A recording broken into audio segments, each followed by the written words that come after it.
Good afternoon, everyone. Welcome to the kickoff meeting for the New Technologies and Business Models Work Group of the My Power Grid Initiative. My name is Joy Wong, and I am the staff lead for this work group. We have a great agenda for you today. We'll have opening statements from our chair scripts. We'll hear from staff to explain the My Power Grid Initiative and our work group, as well as experts from the National Renewable Energy Laboratory, the Electric Power Research Institute, and Rocky Mountain Institute. In addition, we'll hear from our utilities as they share their approach to new technologies and business models, as well as a panel discussing community interest in new energy technologies and their experiences with barriers in Michigan. But before we get started, I'd like to cover a few housekeeping items.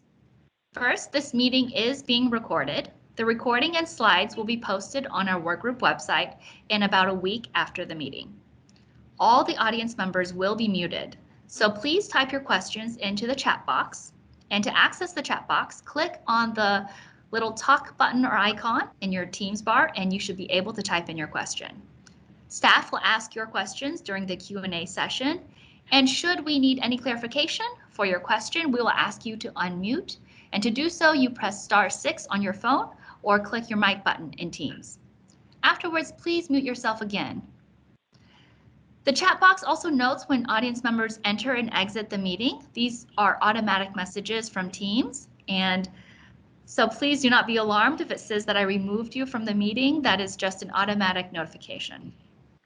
If you're using the web browser and Teams is not working, please try a different web browser. We have heard that all work except Safari. And with no further ado, I'd like to welcome Chair Dan Scripps to provide some opening statements. Chair Scripps. Thank you, Dr. Wong. I am tremendously excited to help launch this very exciting work group on new technologies and business models. This day has been a long time coming, and the work group that has gone into launching this particular work group may actually be more than we've seen for any other work group so far in the My Power Grid Initiative. I think many of you participated in a stakeholder survey that was sent out back in August, now nearly 6 months ago, which is surprising how fast time runs. We issued our order formally establishing the work group in August of last year. There's been ongoing research, discussions, and preparations. And today we're here, the first meeting of the work group, but it is the first of 9, if I'm counting correctly, which is really giving the opportunity to dive into some of the most interesting subjects in the energy transition space around, and with a really well thought out agenda and sequencing for how to consider the many issues involved. All leading up to a staff status report to be filed by September 1st. When I look at this group, I know that I can't have favorite children, but when I look at this group, it really, in my mind, represents the heart of what the My Power Grid Initiative is all about. New technologies and business models, and how do we think about them? How do we think about integrating them? How do we think about the many issues around utility ownership, third-party ownership, customer siting, technologies, configurations, all of it around some of the real cutting edge issues in our discussions. And so as we thought about it as a commission back in October and in formally launching, we tried to define the scope of the investigation as follows. There are regulatory and business model barriers to the deployment and full utilization of clean distributed energy resources in Michigan. Stated differently, there is the need to adapt the regulatory framework to allow for different applications of DER and to define the appropriate roles of utilities and other entities in supporting a more decentralized energy system that is clean, affordable, reliable, and accessible.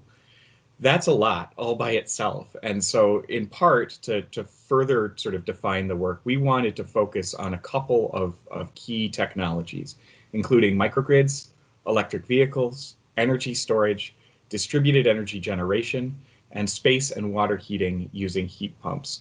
And all of this should consider, again, multiple technologies, as well as multiple configurations and ownership structures. So there's a lot of work, and it's just incredibly exciting. I want to recognize a couple of people who have been really central in getting us to this point. First, former Commissioner Sally Tallberg really supplied a lot of the vision and structure for this work group. And if you know Sally, and I know many of you know her well, you know that she was working until her last day on the commission at the end of last year to really sort of point the way forward and lend her expertise and thoughtfulness into the work that would outlast her time on the commission. And that very much includes the work that you all are launching here today. And I just want to formally recognize Sally's contributions. Commissioner Tremaine Phillips continues to be a fantastic partner in all of this as well. And his perspective and expertise that he's added has gone a long way to shape the discussion and the view of the technologies to be considered and the range of items before you today.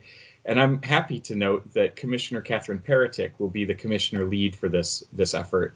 And her expertise, including 8 years in energy storage, time with the National Lab, along with her experience in project development, I think gives a unique perspective and background that just couldn't be more well suited to the work that's in front of you all. And then finally, of course, Dr. Wong. She is a fantastic facilitator, brings her own expertise. You are in great hands with Dr. Wong, as well as the many staff that are involved. Pat Hudson, and you'll hear from Kayla Fox today. There's a number of folks all across the commission who are adding their contributions. I also want to thank the experts from NREL and EPRI and RMI and all of you who are gathered today for your willingness to contribute. Stakeholder engagement is a central part of My Power Grid. I think the success that we've seen so far has really come from, one, the willingness of all of you to show up and participate and contribute and think together and learn together and explore together and ultimately try and find paths forward that reflect where we need to go. And then also the focus on action.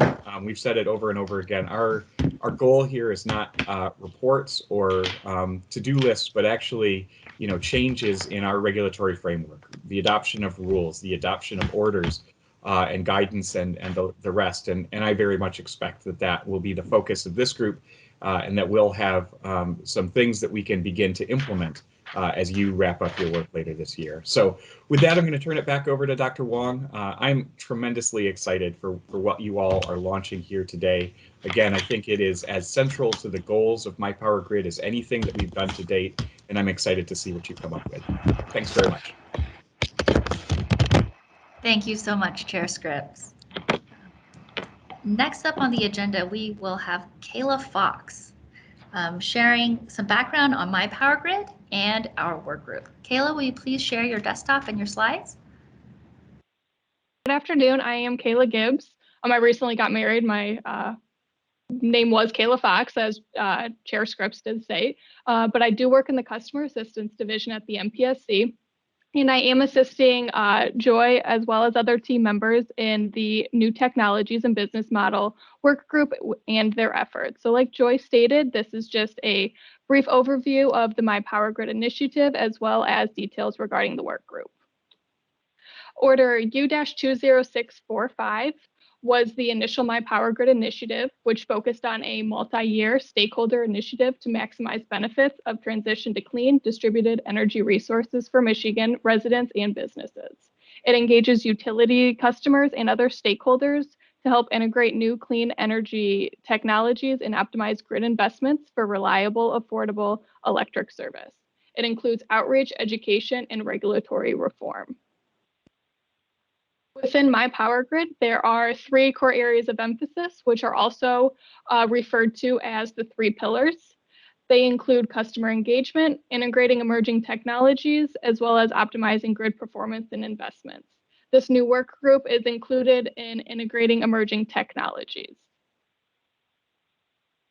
Order U-20898, which launched New Technologies and Business Model work group on October 29th, 2020. It is considered phase 2 of the My Power Grid initiative, and the order provides commission objectives and expectations.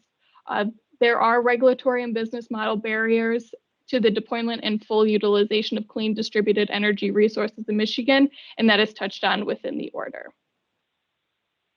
Our work group objectives include preparing for opportunities and challenges associated with commercialization of new technologies and business models at customer and utility scale. They create shared understanding of different technologies and potential applications. There are barriers to be identified and potential solutions for the Commission to consider, and these barriers should focus on issues and solutions that the Commission can address. Our work group topics include electric vehicles, space and water heating using heat pumps, behind the meter and community solar, storage, combined heat and power, microgrids, alternative business and ownership models. And below is also our stakeholder meeting agenda for the coming several months.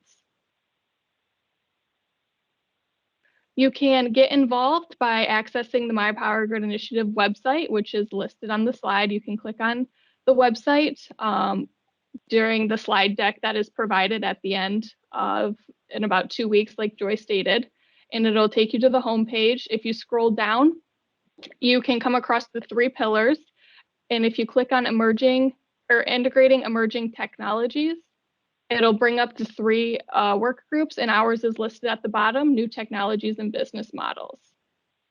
It'll give a brief overview of our group. It also includes our stakeholder meetings and what is being covered. If you sign up and provide your email address, you would be able to stay informed with the next steps of our work group as well. There have been many complementary efforts with our work group throughout the My Power Grid initiative, including sections within the Michigan Public Service Commission, Michigan Department of Environment, Great Lakes and Energy, the Michigan Office of Mobility, Michigan Energy Initiative Business Council, Next Energy, local government efforts, as well as many other Michigan and nationally efforts included. If you have any questions, you can email Joy Wong directly. And that is all that I have. But if you do have any questions or concerns, her email address is provided. Thank you so much, Kayla. Appreciate your time. And as Kayla said, if anyone has questions, please feel free to email me. Don't hesitate, and we're happy to answer any questions you might have. Next up, we will be hearing from Zachary Peterson, who's a project manager at the Strategy, Policy, and Implementation Group at the National Renewable Energy Laboratory. He'll talk to us today about emerging practices for integrating distributed energy resources. Zach, would you like to share your desktop and your slides, please? Yeah, absolutely. Let me get those pulled up here. Thank you so much. Thank you. All right, how's that look? Looks fantastic. Great. So yeah, thank you to Joy and Patrick for asking me to speak today. It's definitely a pleasure to be joining all of you. My name is Zachary Peterson. I'm a project manager, technical project manager at the National Renewable Energy Laboratory. And my work at NREL mostly focuses on energy transition, particularly at the grid edge. So I love opportunities like this to participate in these conversations and hear from stakeholders that are actively working on some of the challenges that we talk about and that we're facing with energy transition. So Joy and Patrick asked me to help set the stage for why the topic of integrating distributed energy resources, or DERs as I'll refer to them, and new technologies is important, and some of the expected challenges and solutions to doing so. So I'll start my presentation with some of that why, and then I'll cover some of the challenges that we're currently facing, and finish with current and emerging practices for integrating DERs, as well as some of the solutions for mitigating these challenges. And as a caveat, this is a very dense topic, as I'm sure you all know. I'm attempting here to bring up key themes and provide general knowledge with the awareness that you all have a great lineup of future meetings and presentations, even today, that will dig in deeper, as a lot of this stuff people can spend good chunks of their careers researching and problem solving on. So with that, let's jump into why integrating DERs is so important. Again, this is probably a point that everyone's familiar with, but the electric power sector is changing faster than it ever has before. The grid is very quickly becoming decentralized. more distributed, more digital, and this is in large part due to DERs. And when I refer to DERs, I'm mostly talking about distributed PV and storage, electric vehicles, and also seen on the right side of the figure here, resources and buildings that can help provide demand flexibility. So things like smart thermostats or grid connected water heaters, things like that. And these devices are causing two-way power flow on the grid, something that the grid wasn't originally designed for. And this requires increased communications and controls. It impacts planning on the grid and does require new technical solutions to make sure that the power can be maintained in a reliable and affordable fashion. And through this expansion, deployment of DERs, it really is disrupting in many ways the traditional power sector roles and increasing the complexity of all these varying different perspectives that are now integrated into the power sector. So there are a number of drivers that have led to this increased deployment in DERs. Customer economics is a big one, is a major driver due to declining technology costs, but also new incentives and rate design, rate structures that utilities are moving forward with as well. In addition, there are things like public policy, so renewable portfolio standards or other requirements that help set up positive incentive structures for these technologies. And lastly, a big one that we've seen is customer preferences. So customers, whether that's residential customers or commercial customers, want more control over how they're consuming energy. So economic drivers are often put in the context of distributed PV, and this is largely because distributed PV or photovoltaics have been at the forefront of this transition. The costs of PV systems have rapidly declined over the past decade on the commercial and industrial side, as well as the utility side of things. So you can see how they've declined from 2010 to 2018 here on this slide. And this rapid decline has been a huge factor in the boom in PV deployment across the country. And it's expected to continue to grow due to these falling costs. And there are some complexities that come that are introduced by integrating vast amounts of PV onto the grid. And so when you pair these price declines with favorable policies like net energy metering that further support the economic argument for PV, this can be the result here. So these figures show a very rapid rise in the number of distributed net metered PV systems for two systems, one in Missouri, one in South Carolina. So you can see from 2015 to 2017, the huge jump in net metered customers. And it's important to consider that electric power sector stakeholders understand the considerations for when these policies are put into place and what happens when we need to interconnect all of these things and integrate these resources into the grid, and what solutions are out there to make sure these resources can be good grid citizens, depending on the utility's penetration level, system characteristics, the capabilities, or even the regulatory structure for that utility.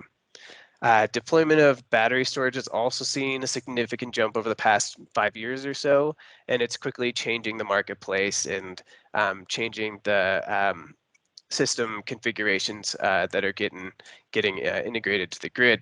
And battery storage is kind of following a similar pattern of cost decline that we saw for distributed PV when we look out towards 2050. And storage also increases the complexity of the grid. And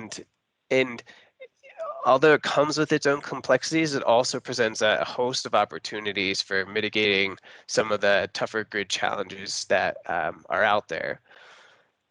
So solar and storage are certainly the powerhouses that get a lot of attention, but DERs like smart thermostats, like grid connected water heaters, electric vehicles, all these things that are connected to the grid through buildings are increasingly playing an important role in energy transition, especially as we look to the future and think about electrification. These resources will play an enormous role in the future. Recent reports that estimate electrification project on the low end that electrification can increase electricity consumption by 20 to 30% on the low side of the reference side. And on high electrification scenarios, this could be a 50 to 85% increase in electricity consumption by 2050. And building electrification is primarily driven by space heating technologies for commercial side and the residential side, which is one of the topic areas you all are looking at in this working group. And it's also important to note that states with mandates to reduce carbon emissions, some studies estimate that 50 to 75% of space heating will need to be electrified by 2050, which again ties back to this point that these resources will be more interconnected with the grid and will play a bigger role there. Deployment of DERs, as I mentioned, is supported by regulation and policy as well as through climate commitments. And Joy actually provided me this great example of all of the exciting climate commitments made in Michigan. So those at the state level, as well as those made by major power sector stakeholders like utilities, and then also the exciting action that communities are taking to ensure energy transition and support energy transition. And so these commitments will also continue the cycle of growth for DERs. So when we consider all those facts and think about the makeup for the electric power sector out towards 2050, it starts to look a lot different than it currently does. We can see from the figures here the significant role that distributed PV and wind are expected to play, as well as storage.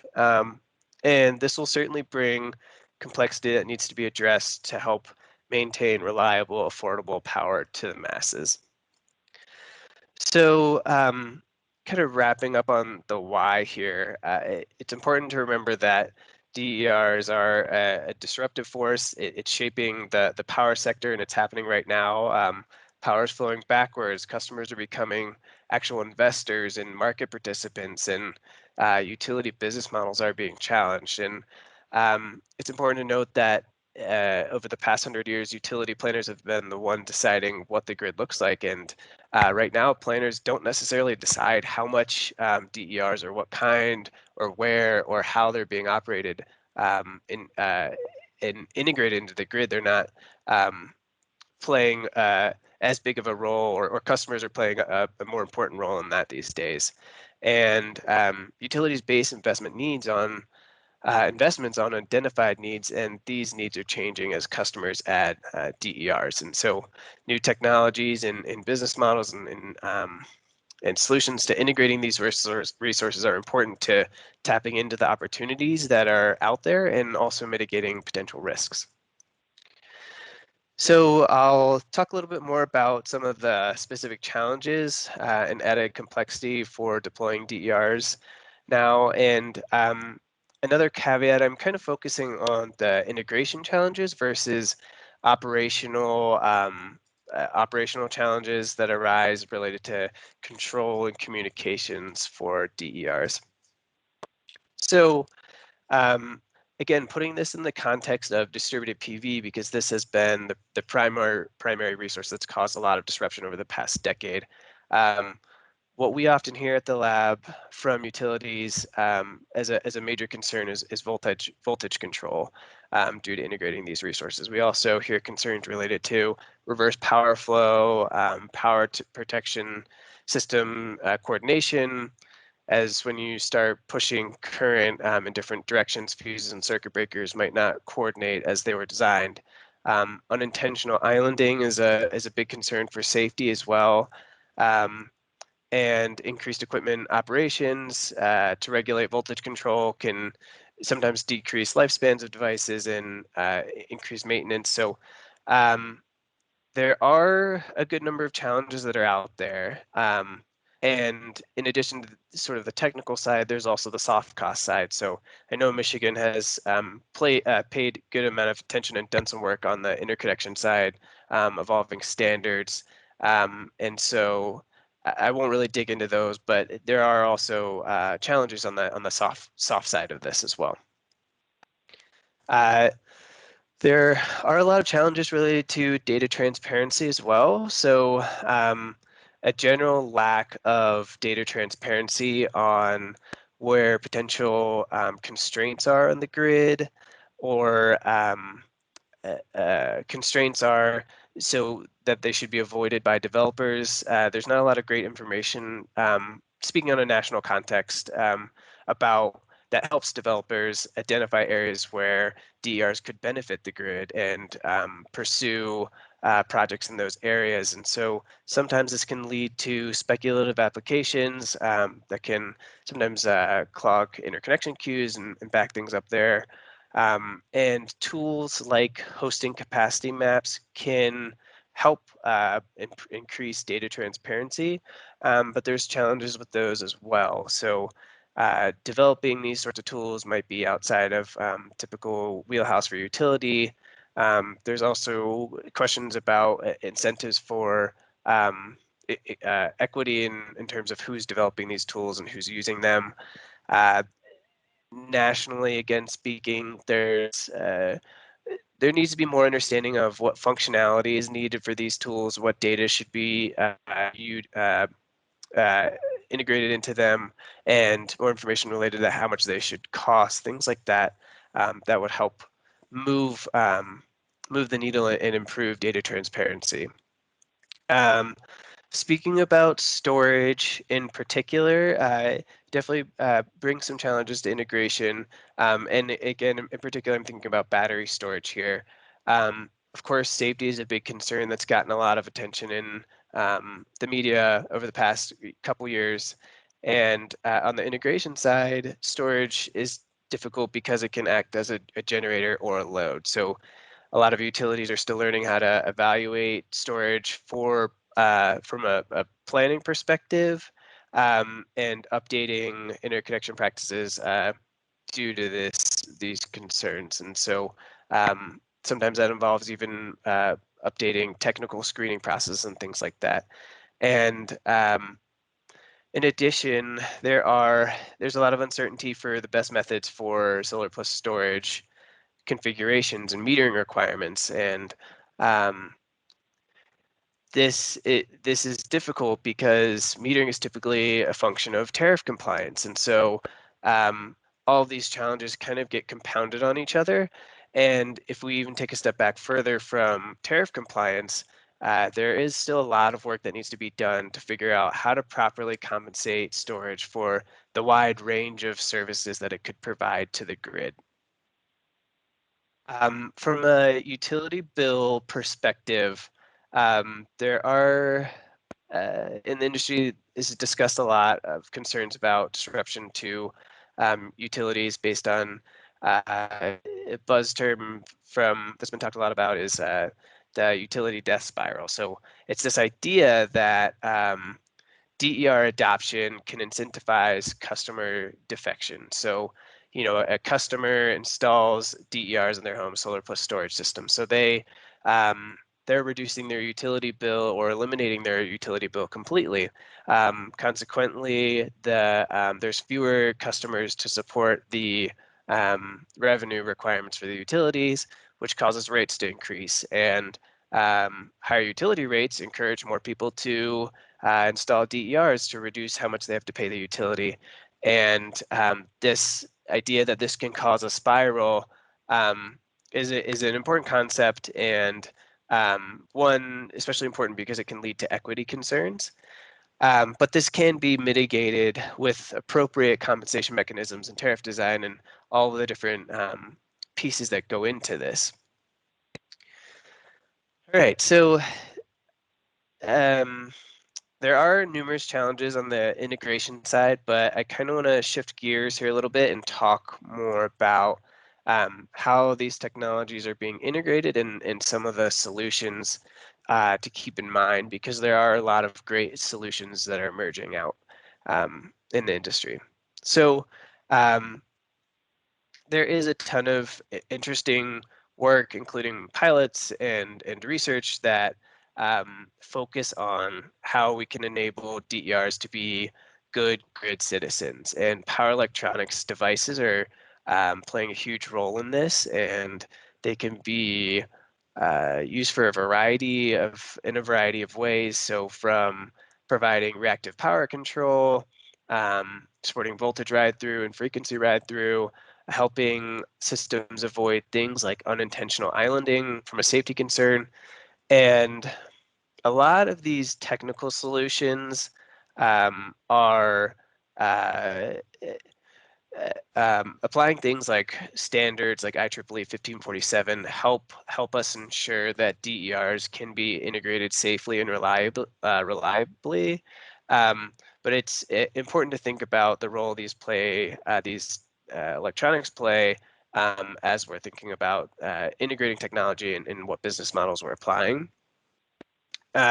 There's also new methods for how to interconnect these systems, and so if we think about, and there's a lot of innovation going on in this space too, and so if we think about typical interconnection firm interconnection, this is based on the idea of a static hosting capacity on the grid and uncontrolled PV output. And thinking with this frame, a lot of times results in utilities having to consider what upgrades they have to make to increase hosting capacity, versus flexible interconnection revolves around this idea of dynamic hosting capacity in the grid and curtailing DER systems and controlling DER system output to make sure that reliability can be maintained on the grid. And this can open up opportunities to have faster, cheaper interconnection and get these DERs integrated in a more safe way. Of course, there are challenges with this on the utility side. There's concerns with visibility and communication and control of these resources. On a developer side, there's concern with understanding financial risk for when they're rolling out these projects.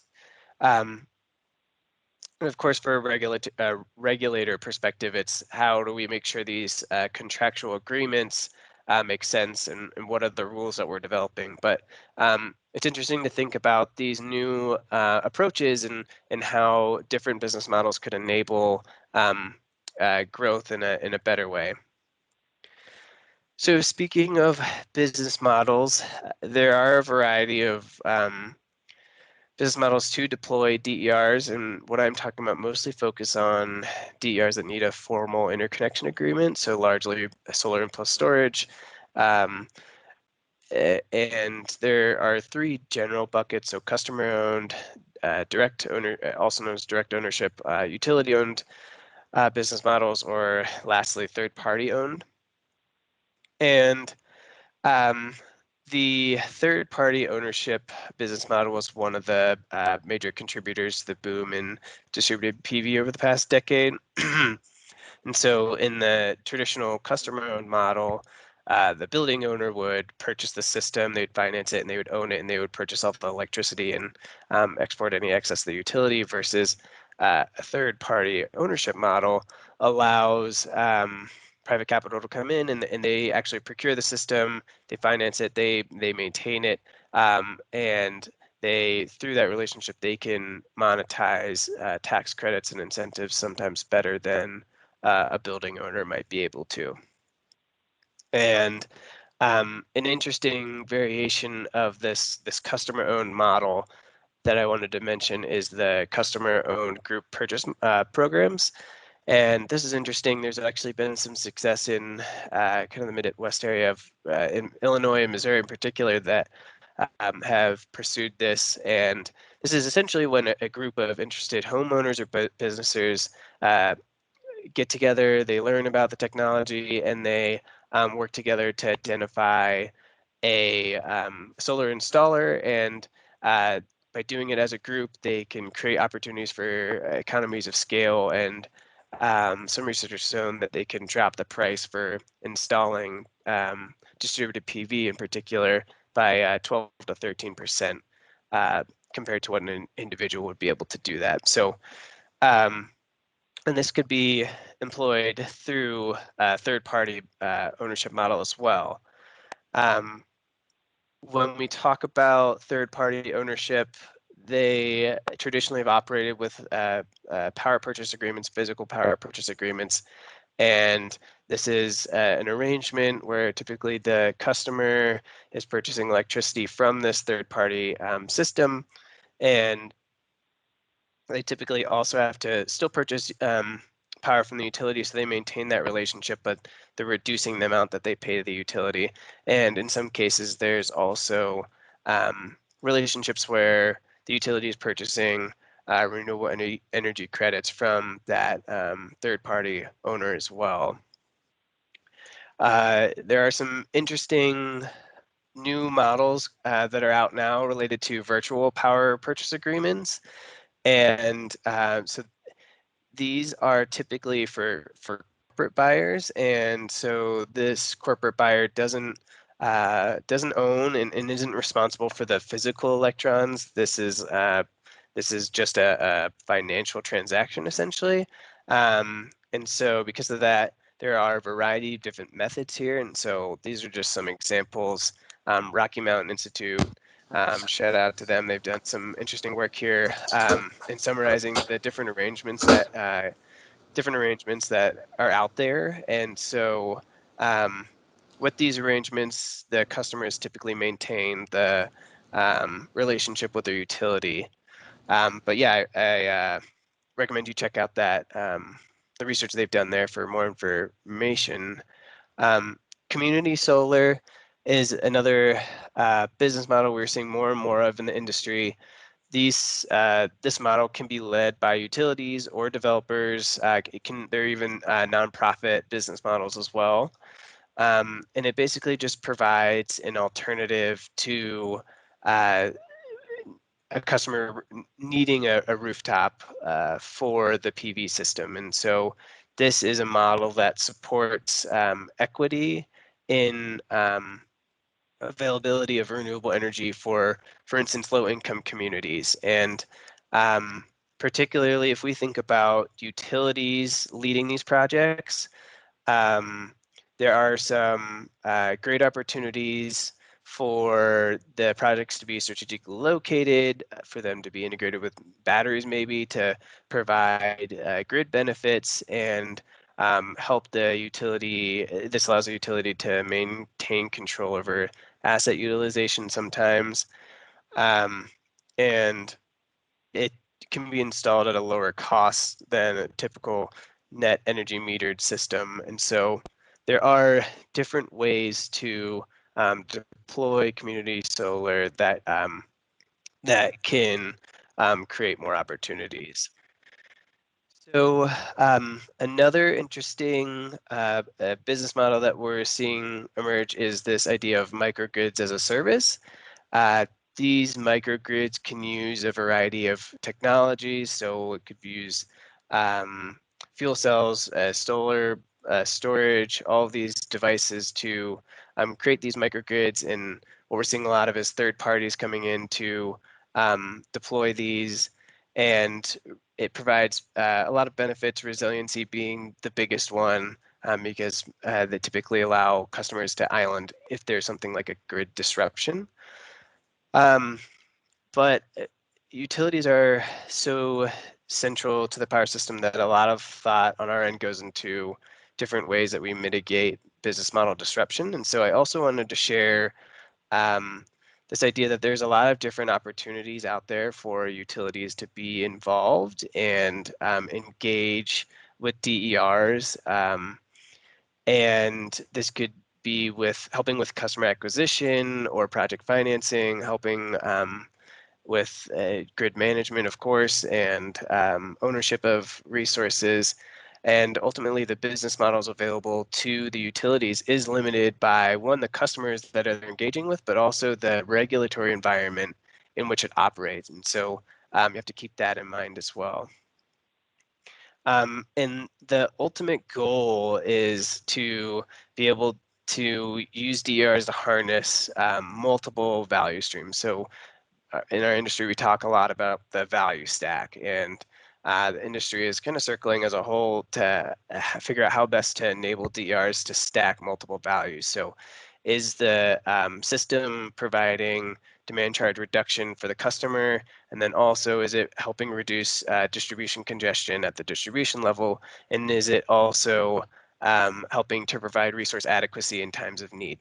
So just one example of different values that people are trying to figure out how to stack to maximize the value that DERs can provide. I wanted to give one example of this that's seen some success. So Green Mountain Power, for instance, they deployed about 13 megawatts of residential batteries across their system. And these batteries provide multiple values. They provide backup power if there's an outage, and then they also they support the grid during system peaks. And they the regulatory structure in Vermont allows the utility to own the systems and rate base them, which is important to note, but the customers could actually bring their own device or lease these as well. So it's an interesting kind of new approach that's been tested and fully rolled out to stack values there. And another interesting example in New York is this value of DER tariff or compensation structure that the New York Public Service Commission developed. And it basically seeks to compensate projects based on when and where they provide electricity to the grid. And so this is that value is determined based on the energy value they provide, the capacity value, environmental value, and even in some cases, like community solar can receive extra credits depending on its location and who it's available to. So these are two minor examples, or not minor examples, but just two examples. There are a lot out there. Unfortunately, this is all I had time to cover. And so I'm sure you'll learn a lot more from the other presenters today, and as you all dig in to your working group meetings. And I just want to say this is super exciting, but I'll stop there. Feel free to reach out to me if you have questions. But yeah, thanks for having me. Great. Thank you so much, Zach, for that presentation. We have a few comments or questions in the chat box. The first question is from Pat Hudson, and he asked, the Empire and South Carolina slide showed customers exceeding capacity in the 2018 time period. Can you elaborate on that? Yeah, I'll show my slides again. Sorry, I should have kept them up.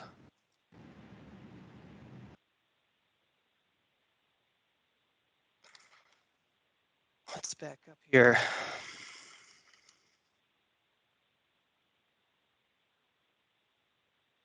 Can you repeat the question or the comment? Yep. He says that the slide showed customers exceeding capacity in the 2018 time period. Can you elaborate on that? Right, yeah. Sorry, I should have clarified. So this graph shows number of the axis on the left shows the number of net metered customers, and then on the right it shows the total capacity as well.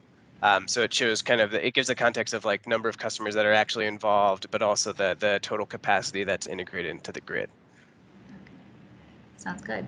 We have another question from John Richter, and he asks, at the end of 2019, DG provided only 0.07% of Michigan's total retail electricity sales per MPSC DG program report. Would you expect any of these complications to occur at such a low penetration? At what level of penetration do the complexities of two-way power flow become significant? Yeah, that's a good question. I would say it really hit the classic engineering response. It depends, because it does. I know a lot of this complexity varies depending on where it's actually integrated to the grid. So what on the distribution side, where is it being integrated? Let's see here. This gives a good example of, well, I guess this doesn't give the example I was thinking of, but I know there's a lot of complexity, for example, on where a PV system is integrated into the grid. If it's integrated at the end of a circuit, there could be, that's a lot of times where you see complications with voltage regulation. And so I don't know that I'm comfortable giving like a flat percentage. There's a lot of research I could send you out there that's out there that I could send to all that talks about this a little bit more, but it's important to put it in the context of, I think the biggest takeaway is it depends on the location. I think one number that's coming to mind is less than 15% of peak load. Below that, you don't typically see a lot of issues, but there's a lot of context to that discussion that should be talked through. Great, thank you. We have another question from Tanya, who asks, who typically spearheads negotiations in customer-owned group purchase programs? Yeah, so for the example that I was given, I think this was a kind of like a grassroots effort. And so it was literally a community group that got together. And so specifically, I mean, I'm sure they had some sort of like organization set up to help lead that effort. A lot of times it can be like a nonprofit in the area. I think actually for that project, I think it was the Midwest Renewable Energy Society. I hope I got that right. But I know a lot of times there are sort of trade or industry groups that will help, especially with providing knowledge and education to customers as well. So I imagine that they play a large role in this. Great. Al asks, how do the programs at the Grid's Edge incorporate both equity and environmental justice in their design and evaluation? Yeah, yeah, that's a good question. It depends. I think there's some decisions that can be made on the regulatory side of things that incentivize folks to consider those factors, environmental justice factors and equity factors, that I think those that regulatory side in a lot of cases needs to be there to ensure that they do address environmental justice and equity. Because without those, it's typically DER expansion has been historically in more wealthy customers. So customers that have money to invest in these sorts of technologies. Those are the ones that are seeing the benefits on the customer side, for instance. And so I think you make a good point that you have to think about how investment in deployment of DERs is impacting other customers on the grid and impacts their bills that they're paying. Yeah, hopefully that answers your question.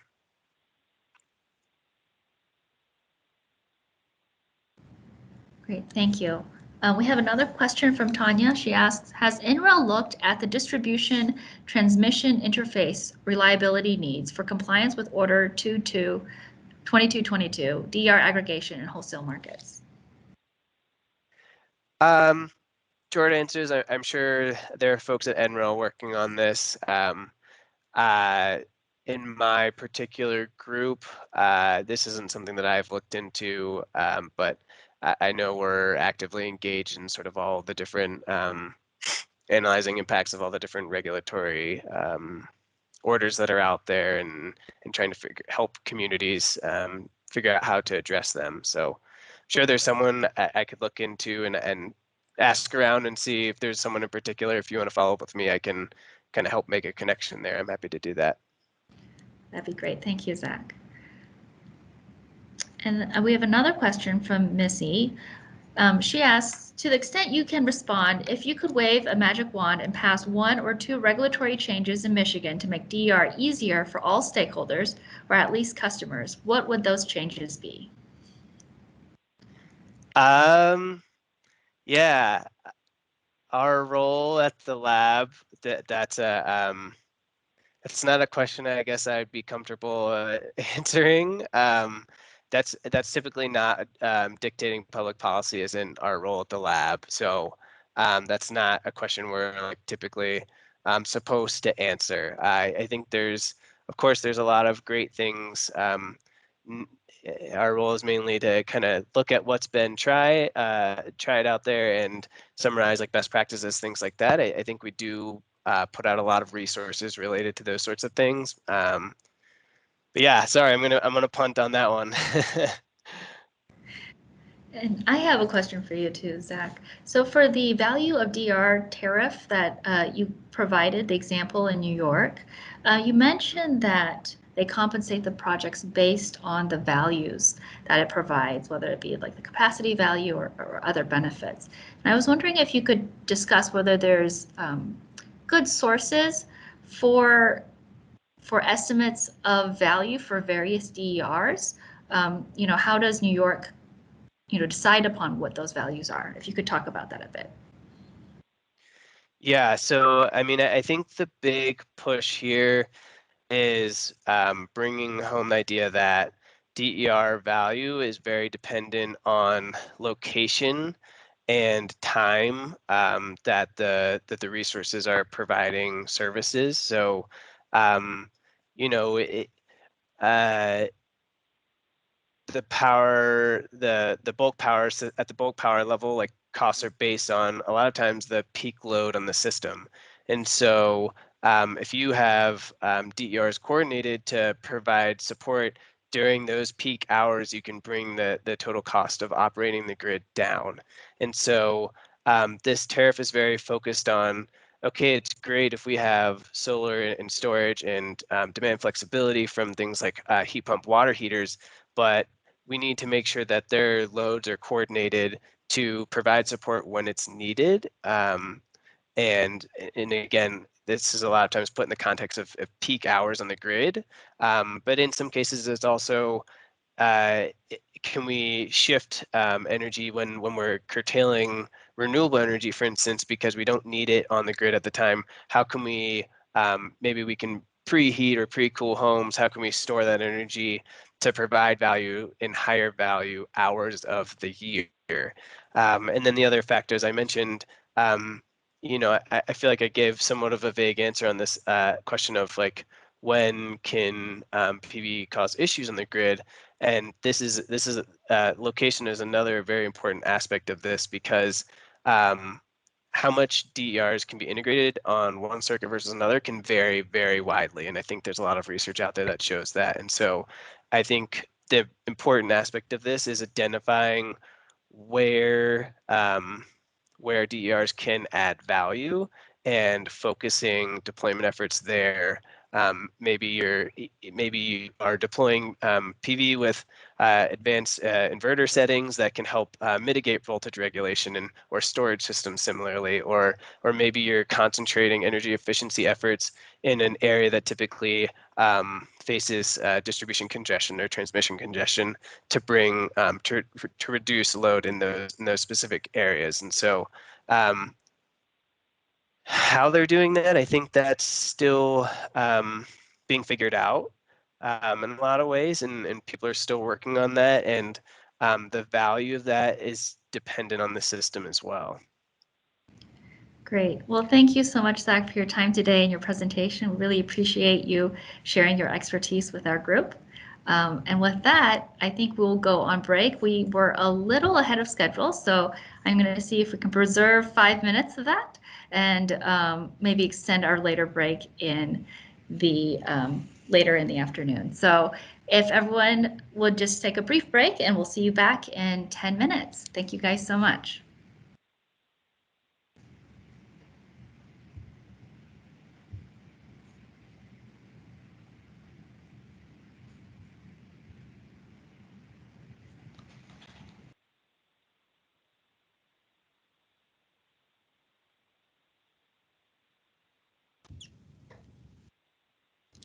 Hi, everyone. Welcome back from break. Hope you had an opportunity to stretch your legs and step away for a moment. Next up on our agenda, we have Nick Tumilovich, who is the Principal Manager for Grid Integration of Distributed Energy Resources at the Electric Power Research Institute. Nick will be talking with us today about solving for the future state of the grid, new technologies, and business models. Nick, will you please share your desktop and your slides? Sure, thank you. Can you hear me okay? Yes, you sound great. Thank you.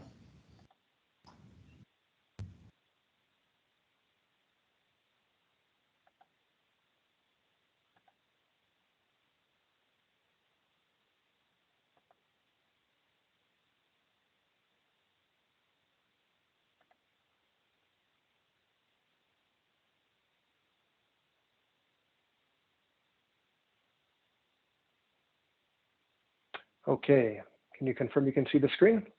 Slides look good. Okay, fantastic. All right, well, good afternoon, everyone. My name is Nick Tumilovich with the Electric Power Research Institute.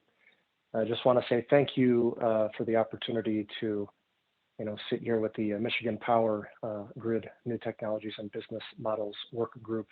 Sounds like there's a lot of excitement in this space, and I think it's well-deserved. There's a considerable amount of time and energy and opportunity in this space. So looking forward to share EPRI's perspective. That was really great to hear Zachary's perspective from NREL this morning. So just a quick background on the Electric Power Research Institute. We are an international, independent, nonprofit research organization.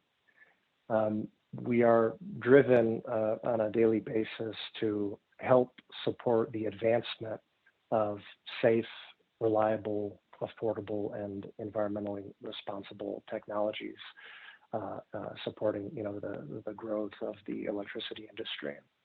So we want to make sure that we're kind of the glue, so to speak.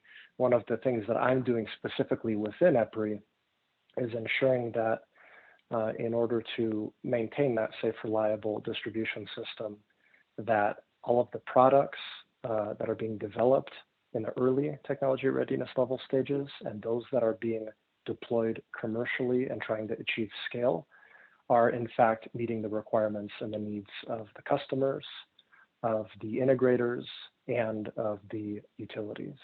And so we're partnering all across the board, doing a lot of work with national labs and universities and things of that nature. So today, Joy has kind of laid the groundwork here, as I think was clearly articulated in the opening session, on the bold, some might argue aggressive goals towards decarbonization, clean energy. And Zachary had provided a good summary slide of not only what the state is doing, but what the utilities are doing, what the cities and townships are doing in order to try to achieve these sometimes 2030, 2040, 2050 state goals. So there are a variety of different pathways to get there. There's a considerable amount of challenges that we have overcome, that we have yet to overcome, and certainly want to share, what those opportunities are as we kind of bridge that chasm. And then to make it more fun and more tangible, I'd like to share a few case studies, some experience from the industry and from the field that EPRI has partnered with industry leaders on. The image here is kind of the quintessential image of the overarching grid, and it's just a way to simplify a very complicated system. And the message here is effectively, we have a legacy backbone of what is oftentimes an aging system that was intended to do something other than what it's kind of growing and evolving to be. What used to start as generation on the left to feed all of the loads on the right and support us, sitting at our desks and homes or offices today, is now becoming quite more complicated. And I have to say, just in the past 5 years, there has been a considerable traction in moving this, in a more efficient direction.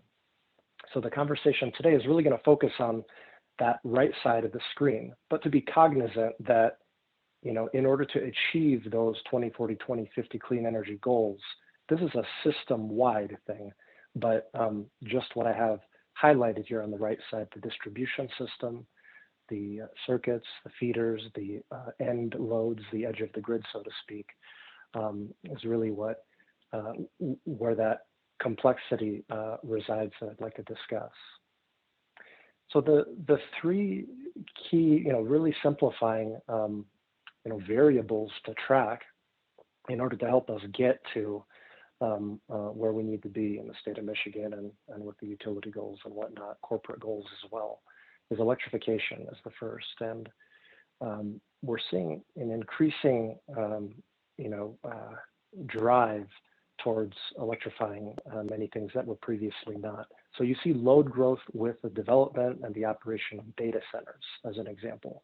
This is just one thing that we are sitting here. You are able to hear me today through digitized packets. You're able to see my screen today. And most of that is due to some data server that's sitting out in a remote location, likely, that's supporting this effort. A considerable base load. In addition to that, of course, we have very low-hanging fruit decarbonization, greenhouse gas emission reductions through electric transportation. That's a whole new load that is going to be there. And then, of course, we have very end-use loads, whether they be heat pump, hot water heaters, or HVAC, boilers that are being electrified in the industrial space, et cetera. So being cognizant of that electrified load growth that we're seeing more of in the future, certainly, if I read it correctly, about 60% of the 8% of the clean energy, or renewable energy, I should say, is through wind. And so there's renewable generation, variable generation, whether it be wind, or in the context of this case, photovoltaics and solar generation at the edge of the grid or on the distribution system. This is a great opportunity to get us there quickly.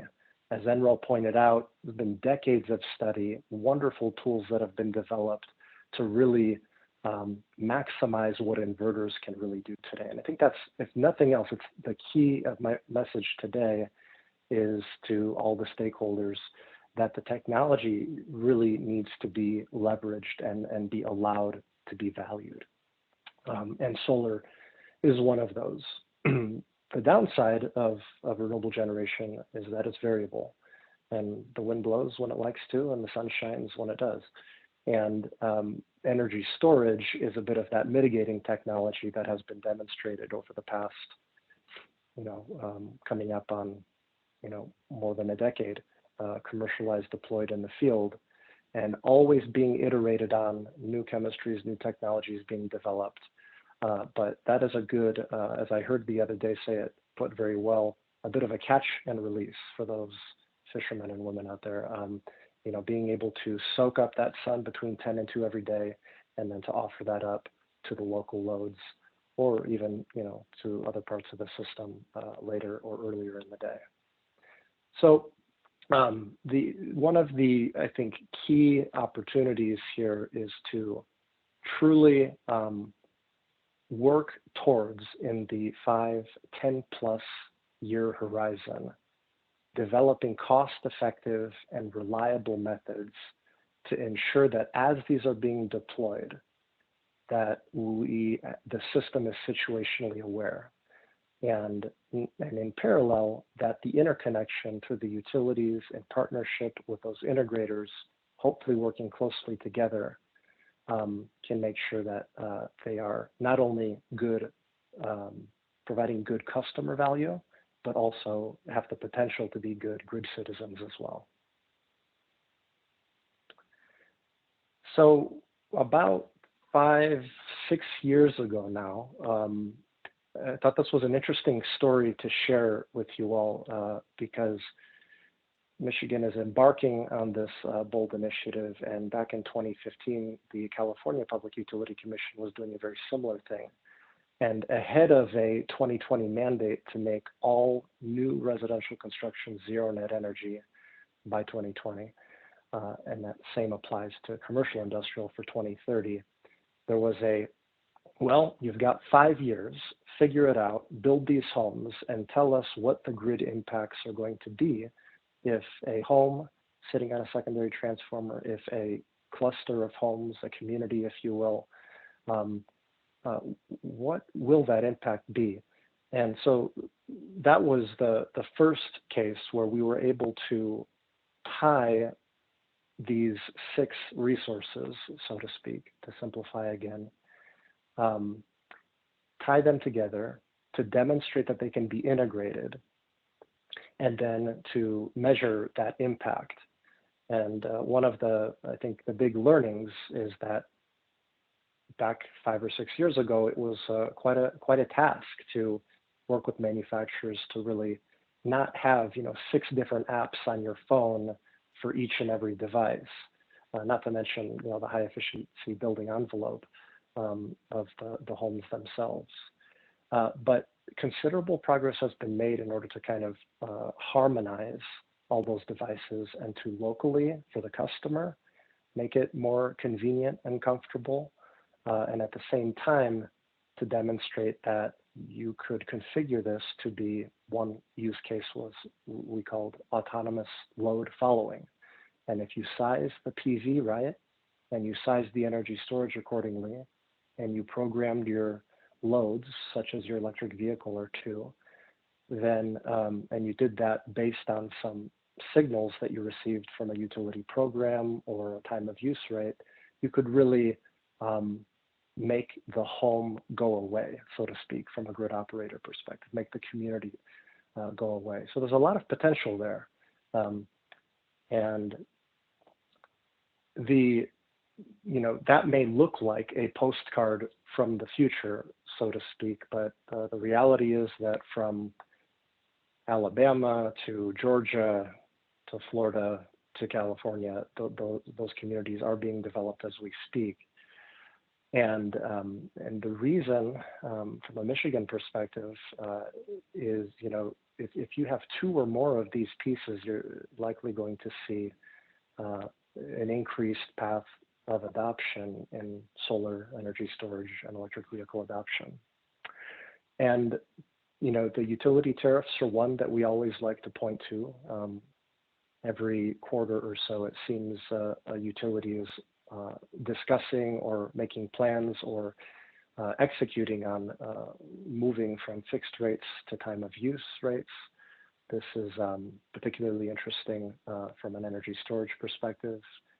Resiliency, as Zachary mentioned, is arguably one of the key national drivers, whether it's the West Coast wildfires, or it's the Gulf hurricanes, or it's the northern storms, winter storms.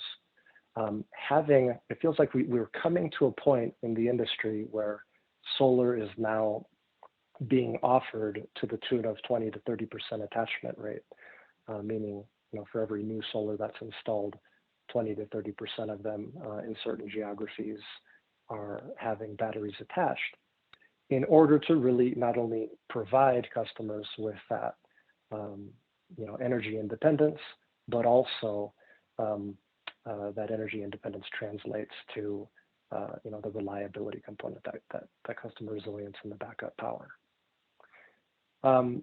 The other important thing to note is that there was just a federal ITC in late December extension. So we have 2 more years across the country to benefit from the 26% federal ITC, which then goes back to tax credit, so to speak, applied to all solar and storage systems. That's one big update. And then, all of this information here can then be distilled. They can be kind of guiding, metrics in order to develop and iterate on existing or new program incentives and initiatives. And one of those levers that I'd like to dive in deep is the wholesale market aggregation. And this is another big thing that, as we understand it, this applies rather directly to some utilities, if not some of them, with some caveats in the state of Michigan, where the Federal Energy Regulatory Commission came out with Order 2222, which effectively says that, you know, in the near future, there's going to be a final decision, September 2021, to allow all those distributed energy resources within the state of Michigan, you know, servicing under those utilities, to participate alongside those traditional resources that are being compensated to provide very similar services. The big difference here is that these are not, you know, large power plants that are SCADA connected, that have, you know, kind of legacy frameworks in place to send signals to and control, but instead, one of the big gaps, and one of the arguably gaps that we're closing in the industry with technology companies and utilities, is how to effectively, you know, see all of those assets, to aggregate all of them, and to make them available to a variety of different programs. And this news, you know, really is going to add to the existing business model innovation. And what I'd like to, you know, kind of focus your attention to is the middle of the circle, where you have, depending on your service territory, where you are within the state of Michigan, what is going on based on the chats that we saw in the last.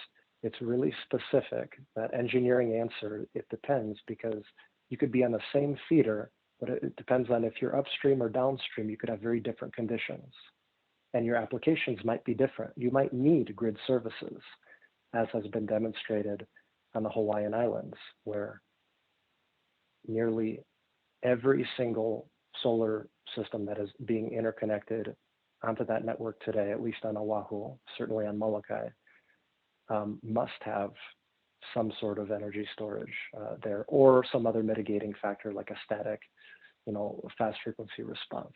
So those are very specific needs that apply at that circuit level and at the utility level, something to be aware of down the road as the variable generation density increases. So the other thing here is that with the applications, we have the integrators and the technology providers of the outer circle, and then the partnerships and the collaborations that are taking place in order to work together, utilities and integrators, to provide those services and applications, is of particular interest.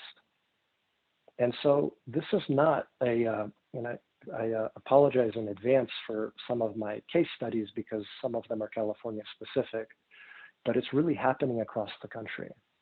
And one I'd like to highlight on the far right-hand side of the screen, I think very close to, you know, the Green Mountain Power Vermont that Zachary described, is what's happening effectively in Massachusetts, Connecticut, Rhode Island.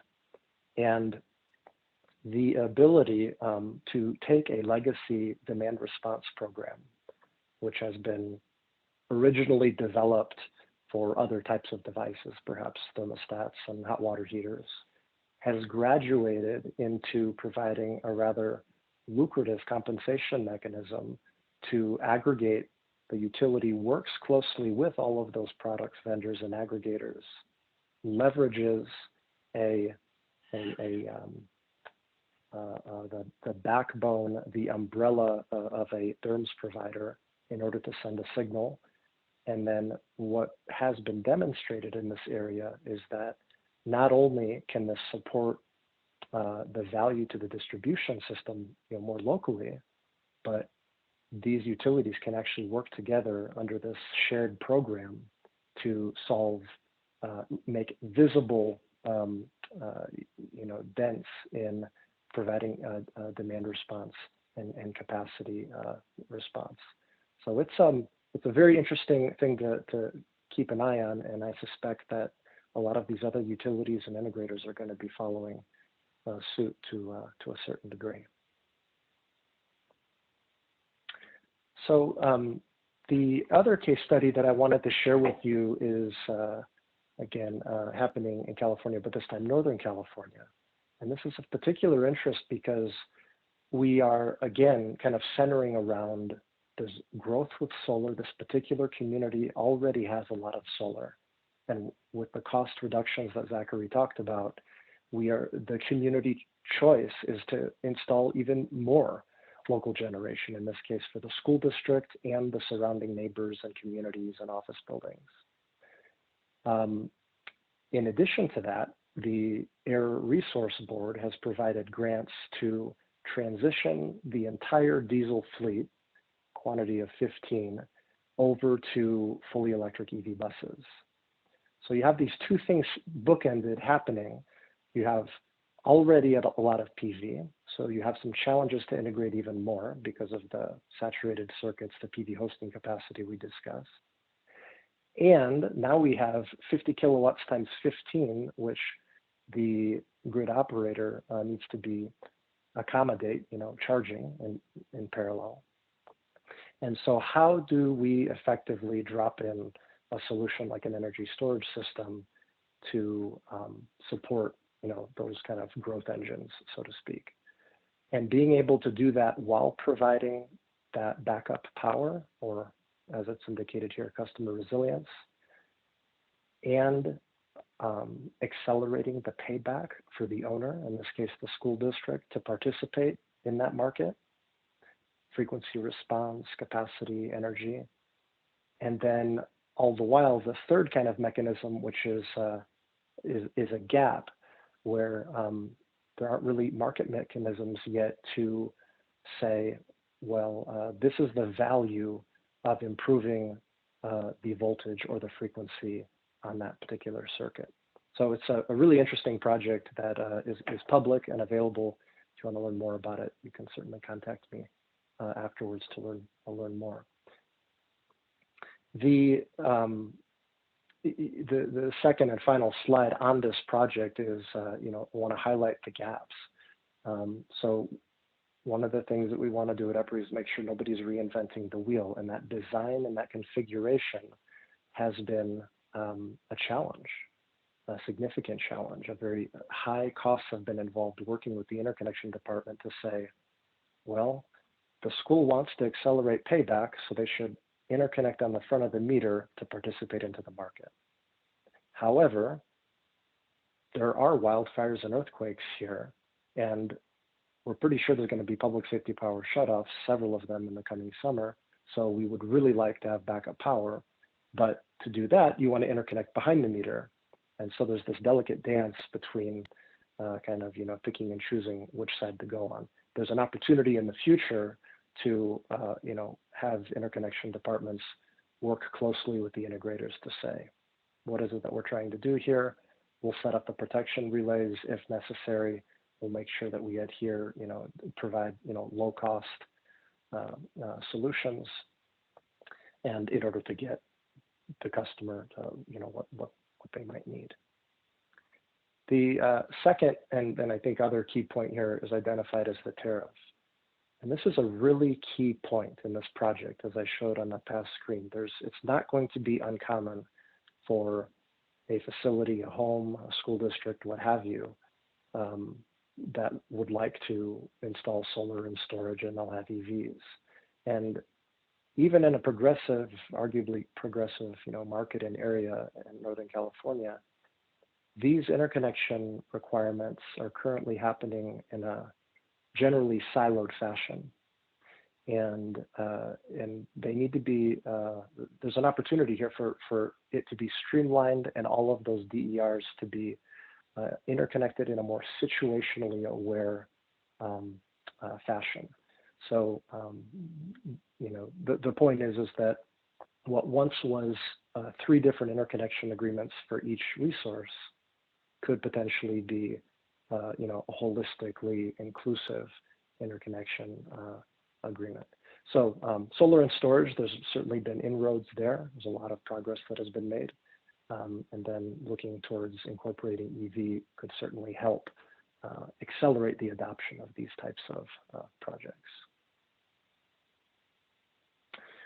And the summary slide here really is to show again, this image on the right-hand side could have been, one of those postcards from the future 5 years ago, but in fact, this is the Kettleman City, California, Interstate 5, San Joaquin Valley, recharging station, sitting right next to probably 5 different, petroleum, gasoline, diesel refueling stations.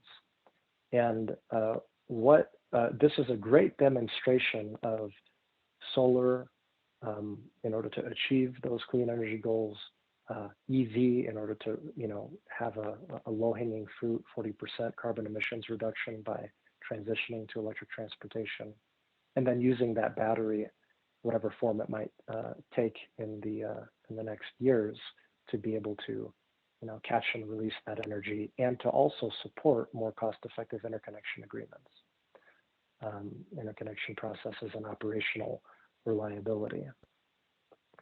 So, so that said, I could really see the state of Michigan kind of moving towards this model, if not already.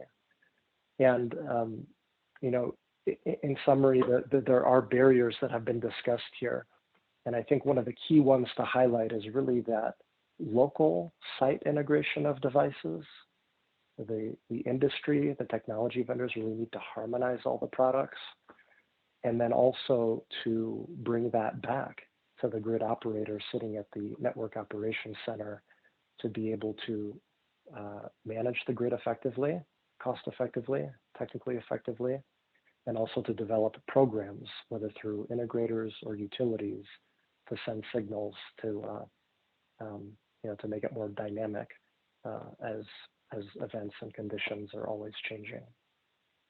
So with that, the opportunities really stem directly from those challenges, and these technologies are providing residents of Michigan today and tomorrow customer choice.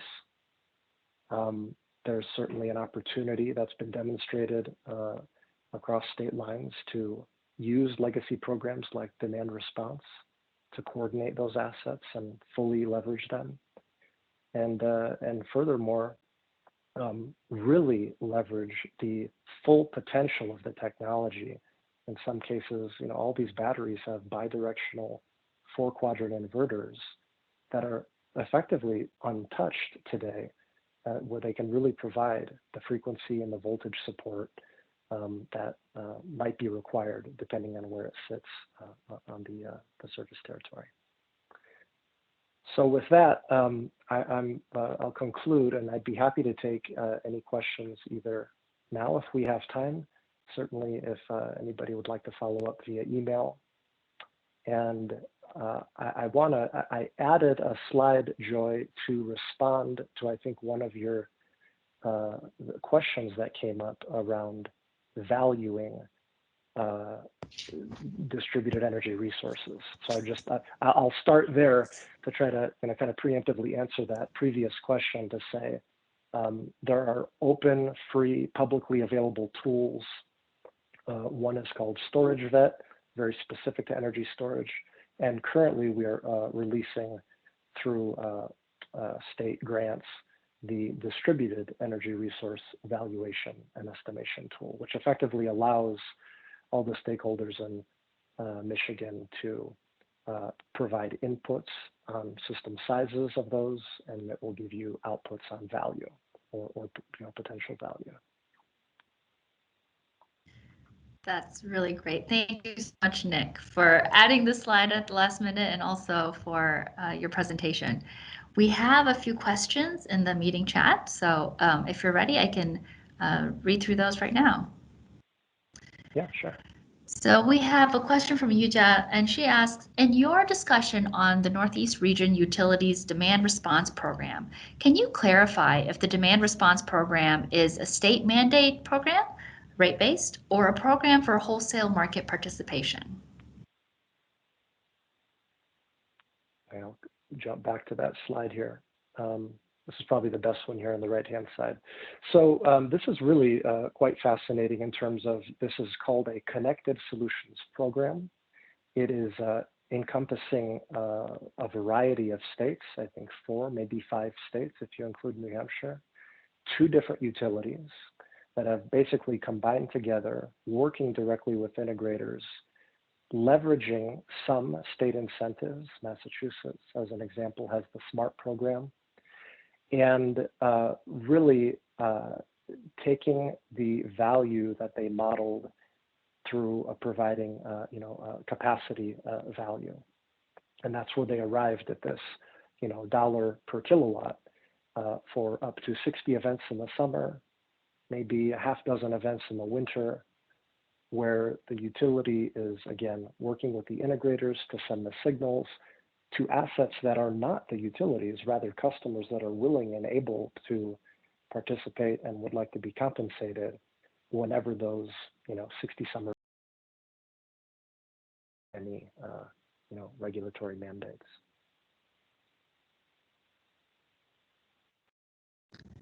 Great. Thank you so much, Nick, for that response. We have another question from Craig, and he asks, with this forthcoming work on energy storage, he thinks that we should look beyond typical batteries to assess how large-scale storage could be achieved with clean molecule solutions, such as hydrogen, and the repurposing of the natural gas systems to support electrification and system decarbonization. And he asks, what do you and others on the call might think? Yeah, I think so I missed the solution that he's talking about, but generally I can respond by saying certainly. What we are looking and what I'm discussing here today is just what we are iterating on that is commercially viable and scalable today. Now, in the background, folks like EPRI and NREL and others are certainly taking a close look at the new types of technologies that are maybe non-batteries or other lithium variants or other chemical compositions. So the answer, I think, from an overarching perspective is that there is a technology and there is a place, and it could be hydro power in one area, and it certainly could be geothermal in another. It could be thermal storage, in one area. And right now, the discussion that we're having is only because, there's some kind of momentum around economies of scale. Great, thank you, Nick. We have a question from Laura, and she asks, for the utility customer-cited pilots that involve storage, have any attempted to measure or value the benefit to the utility beyond backup power for the customer? Yes, and that is a perfect example of why we're doing this Northern California project, because the three terms that are identified on this blue banner here, customer resilience, it's very difficult to really monetize and value resilience unless you have a very specific condition where you know that you're going to have an 8-hour outage and you're going to have 30 gallons of spoiled milk, or maybe 300 gallons, who knows. Then you can really, lost time in transportation, cell tower going down in outages. So that's hard to value, but we can start to do that, and we're developing frameworks across the industry to capture those best practices and those general frameworks and those lessons learned. On the market side, that's a little bit easier to value because it's just a matter of receiving a signal, reacting to the signal, rolling up the audit to see what that value is going to be over time. So that DER evaluation tool does just that. What you see in the middle, and I think the question is, what is the value of putting these resources in an area of need that may or may not have thermal and voltage violations? And what kind of compensation is that battery or V2G fleet or, solar that's providing volt var or volt watt? What is that compensation mechanism? What is that value? That's a bit of a gap, and it's also going to be specific based on utility service territory. And but this project is doing just that. It's studying what is going to be the kind of iterative monetized improvement? What is that value of these three resources working in concert? And hopefully we can start to publish that information, and we can, find a way to develop some compensation mechanisms for that. Great. Nick, we have one final question, and Al asks, you mentioned resiliency as a driver for pilots. What factors do regulators need to consider in order to evaluate proposed resiliency pilots that are driven by climate change?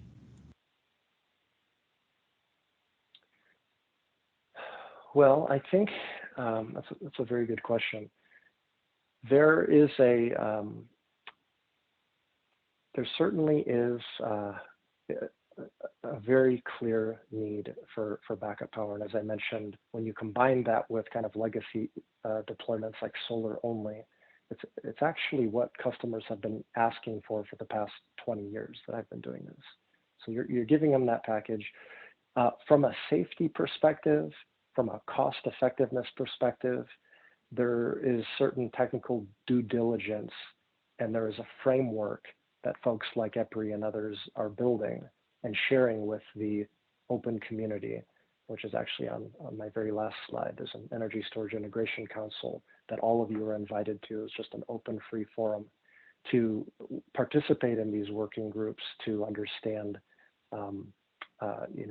what technology evaluation guidelines do these products meet these requirements to provide your customers in your territory with these types of devices? Is it whole home backup?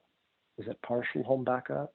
Is it for medical baseline customers that have IV pumps, et cetera? Is it for low income disadvantaged communities? So those are some ideas, and these forums here, like Energy Storage Integration Councils, are great places to build off of these frameworks that are being developed across the industry. Great. Well, thank you so much for entertaining all of these questions, Nick, and for presenting to us today. I really appreciate your time. Yeah, thank you. Thank you. So with the next thing we have is we'll hear from our utilities on their approach to new technologies and business models. We have Brian Hartman from Consumers Energy, Joyce Leslie from DTE, and Subin Matthew from Indiana Michigan Power. Brian, would you like to share your desktop and your slides? I'm actually going to have a colleague share for me, Okay, just because I'm having some technical difficulties, but yes, we would like to share those slides. Thank you very much. All right. Well, hi, everyone, and thank you all for giving us a chance to talk with you today. As was just said, I'm Brian Hartman. I'm the Executive Director for Corporate Strategy here at Consumers, and I'm just really excited about this working group and for the opportunity to talk to everyone about it today. So next slide, please. So I want to start just by recognizing what's worked well in the past. We've seen some great recent progress in the spaces of energy efficiency, demand response, and electric vehicles. And really what I want to highlight here is the process we went through so that we can think about it as a template as we go forward. In each of these cases, we took a step back and we asked, what is the best plan for Michigan across the full triple bottom line of people, planet, and prosperity? Now, as we've seen in some of these past situations, it can be pretty easy to jump to solutions that are going to hit one or two of those P's in the triple bottom line. But what we really believe is that the best outcomes are when we find solutions that are going to be across that full triple bottom line. The way we've built a strong structure in the past for the people of Michigan in each of these examples has been through heavy collaboration with our regulators, with our stakeholders, through regulatory filings, and through working groups like this. So I think, stepping back and just listening to all the parties, including customer representatives and everybody on the call today, is absolutely essential for the overall success. So I'm just very excited that we are starting the process out in this way. Next slide, please. Now, I just want to highlight a few of the drivers of our strategy as we see things. and how we see this all being realized for the people of Michigan. So first, more customers want to participate and play an active role in managing their energy. Second, there's more demand for clean energy than ever before, and this is both electricity and gas. Customers are becoming more aware of the differences between traditional energy and clean sources, and the demand for clean sources is just going up exponentially. Third is the infrastructure continues to age.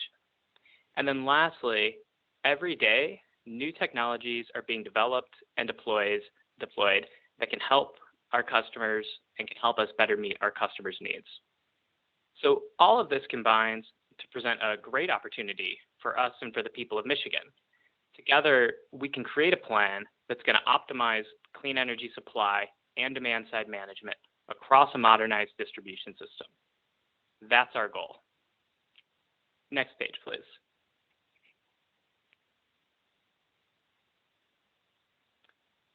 Creating this optimized clean energy system is going to require new mindsets and new thinking in addition to these new technologies. So first, we can't focus on technology deployment for the sake of technology. We need to be focused on solving the customer problems, and we need to be focused on doing it at the right cost. Second, we need more than large-scale, long-life assets. There's certainly still a need for infrastructure investment, but it must be supplemented with investment in technologies that are small scale and have relatively short lifespans. Next, the utility business model must evolve. Similar to some of the previous points I mentioned today and the point on large-scale infrastructure, there's a time where the traditional rate-based model is still going to make sense, but we need to be able to find the right incentive structures and the right business models to make sure that value creation and value capture are well aligned and appropriate. And then finally, value creation is going from relatively simple to relatively complex. We just saw a little bit of this with the battery storage example, but new technologies are creating multiple value streams in a way that traditional assets rarely did. We still need to get clear on how to properly value these technologies so that the appropriate business models can be developed. So in summary here, we have a lot of new tools in the tool belt and more are coming. We need to make sure we're using the right tools to solve the right valuable customer problems in the right way. Next page, please. Even with all of that, our objective really remains the same because what most customers want is staying relatively the same. Customers want affordable, reliable energy, and now they want that energy to be clean. We also all want the energy to be delivered safely, safely for our customers, safely for our colleagues, safely for all the people of Michigan. So this is related to the points on the previous page in that while the objectives are remaining the same, the way we can provide energy, the how of the system is evolving. So it's important to keep our eyes on our customers' needs and to ensure that we are improving the system so that it is providing more affordable, more reliable, cleaner, safer energy, not technology for the sake of technology. Next page, please. So our belief is that the right business models are going to create wins for all parties. We want to ensure that the customers who participate in new technologies have great outcomes. But we also believe that the best energy plan for Michigan will create great outcomes for non-participants, for local businesses, and for the utilities. We really want to avoid zero-sum arguments and instead focus on solving valuable customer problems with the right tools. And we want to focus on that full triple bottom line. Next page, please.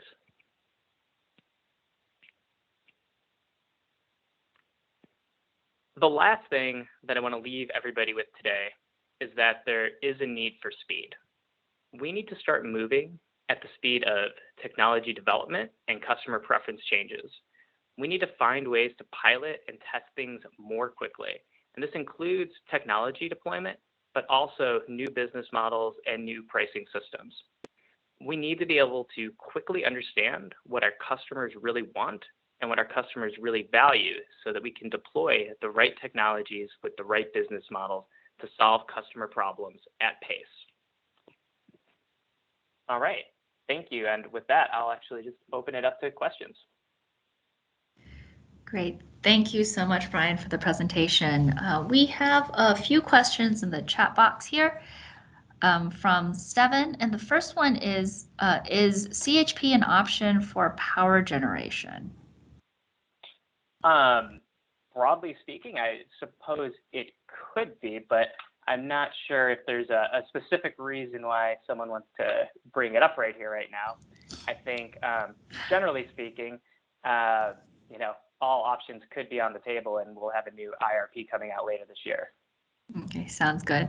And I think perhaps it might be more for the discussion in the chat, but he asks, is cannabis being considered as a high energy user? I'm not exactly sure how cannabis is being considered right now. Okay, great. And then I have a question for you, Brian. So earlier we heard about how the grid traditionally has been planned by grid planners. And now with customers installing a variety of distributed energy technologies, it's more of a customer-led grid transformation. And I was wondering if you could speak to some of the challenges that consumer has faced in that type of transition. Yeah, it's a great question. And, you know, being able to find the right way to value DERs that are kind of coming up on the grid is probably the biggest challenge right now. So when it becomes more customer-led and not as planned out in advance, being able to provide the right incentives so the right customers are putting out the right DERs, I think is challenging. If people are just doing it within the current system as things are, you know, we're kind of the ultimate platform. We can take any technology and plug it in relatively easy. It's a matter of making sure that it's being done in a way where it's valued appropriately and that it's not creating any negative externalities for the non-participants on the system. Great, thank you. And we have another question from Teresa, and she asks, do you also see FERC as a barrier to utilities being agile? Whether it is definitions of what is planned for accounting or other delays in regulation beyond the state? It certainly can be, yeah. I think there's opportunities for FERC to help us move more quickly. So I think at a high level, the answer is yes. I think that that's one of the things that might come up over the course of this working group that people are going to need to look into to see how do we actually work with FERC to make sure that we specifically are able to move in a more agile way. Great. And a last question from John asks, how does a cap on total behind the meter DG provide value to customers? Well, I think it's about that cap in relation to the entire DG program more than the cap by itself. So I think you have to kind of look at it in aggregate as part of something bigger than just what it is. Okay, great. Well, Brian, those are all the questions we have in the chat. Thank you so much for your time. My pleasure. Thank you for having me. Thank you. And next up, we have Joyce Leslie from DTE. Joyce, may you please share your desktop and your slides, please? Yep. Give me 1 second. Great. All right. Are you able to see that? I think it is. Now I can see it. Okay. Looks good. Thank you. Okay. Hello, everybody. I am Joyce Leslie. I'm the Director of Business Planning and Development from DTE Energy. Thank you for having us participate and speak in this collaborative. As we think broadly about decarbonization, and as we heard earlier today, we're seeing some technology and demand trends that support a cleaner energy future. Some of those technologies are renewable technologies like wind and solar, some new and emerging technologies, things like distributed energy resources, long duration storage, hydrogen, potentially small modular nuclear. So the technologies can be broad. There's also increased operational learnings and technology advancements that we're seeing that are causing prices and costs to decline. There's smart grid technologies like advanced distribution management system, ADMS, that continue to make our grid more intelligent. And then with the availability of data, we're having the capabilities to do increased data analytics that gives us insights into customer experiences. Then if you move on to some of the demand trends, we're seeing that homeowners are really expressing more interest in managing their energy usage and overall interest in cleaner energy. Things like smart houses, electric vehicles, DERs, voluntary renewables, or renewable natural gas programs. We've seen communities and corporations around the country, as well as in Michigan, that support clean energy resources and announce or support clean energy goals. Companies like Ford or GM, or communities like Ann Arbor that have stated clean energy goals. And another trend we're seeing is states and utilities are setting clean energy goals. As we know, Michigan recently announced in statewide economy emission reduction goals. DTE has stated carbon and emission reduction goals of net zero by 2050, and we're seeing other utilities as well. All of these trends are driving us to think more and more about how new and emerging technologies and business models can help us address them and potential opportunities that can arise.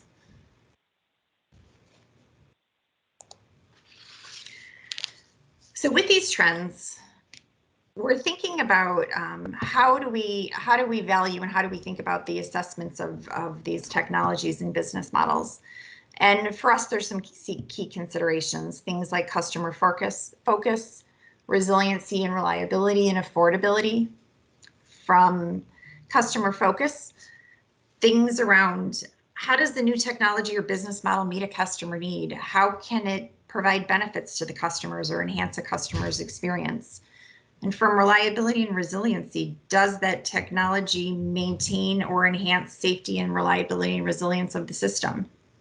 And affordability is always something that's top of mind when we think about opportunities for business models or for emerging technologies. And these considerations are similar to how we think about our distribution and generation planning and some of the same objectives that we keep in mind. And asking how these new and emerging technologies or business models affect each of these key considerations allows us to make a more informed decision on whether we would like to pursue them further.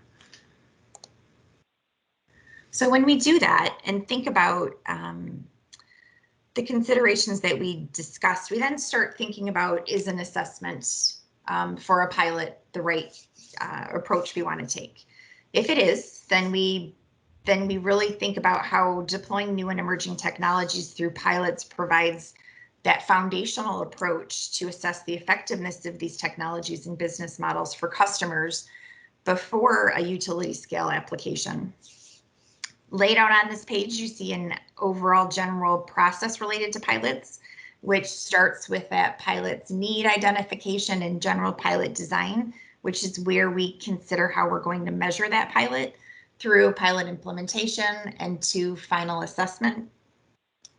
Pilots, we believe, are a great tool to allow us to deeply understand how a given technology can impact a particular objective, address a customer need, identify an unintended consequence, understand the implications and interactions between the technology and the system, and get a good idea about what the expected cost could be of moving forward.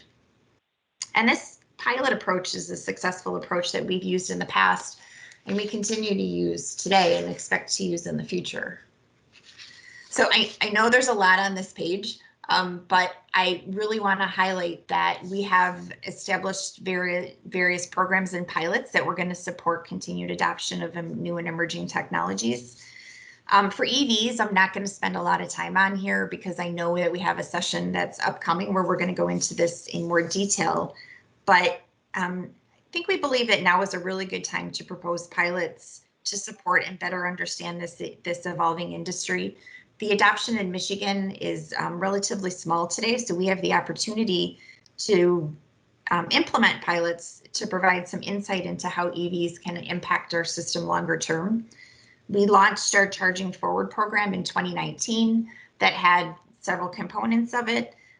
With stakeholder support, we expanded that to include additional studies and some other pilots. And then recently we requested an ex parte filing to expand on phase 1 and move this on and increase it to electric vehicles.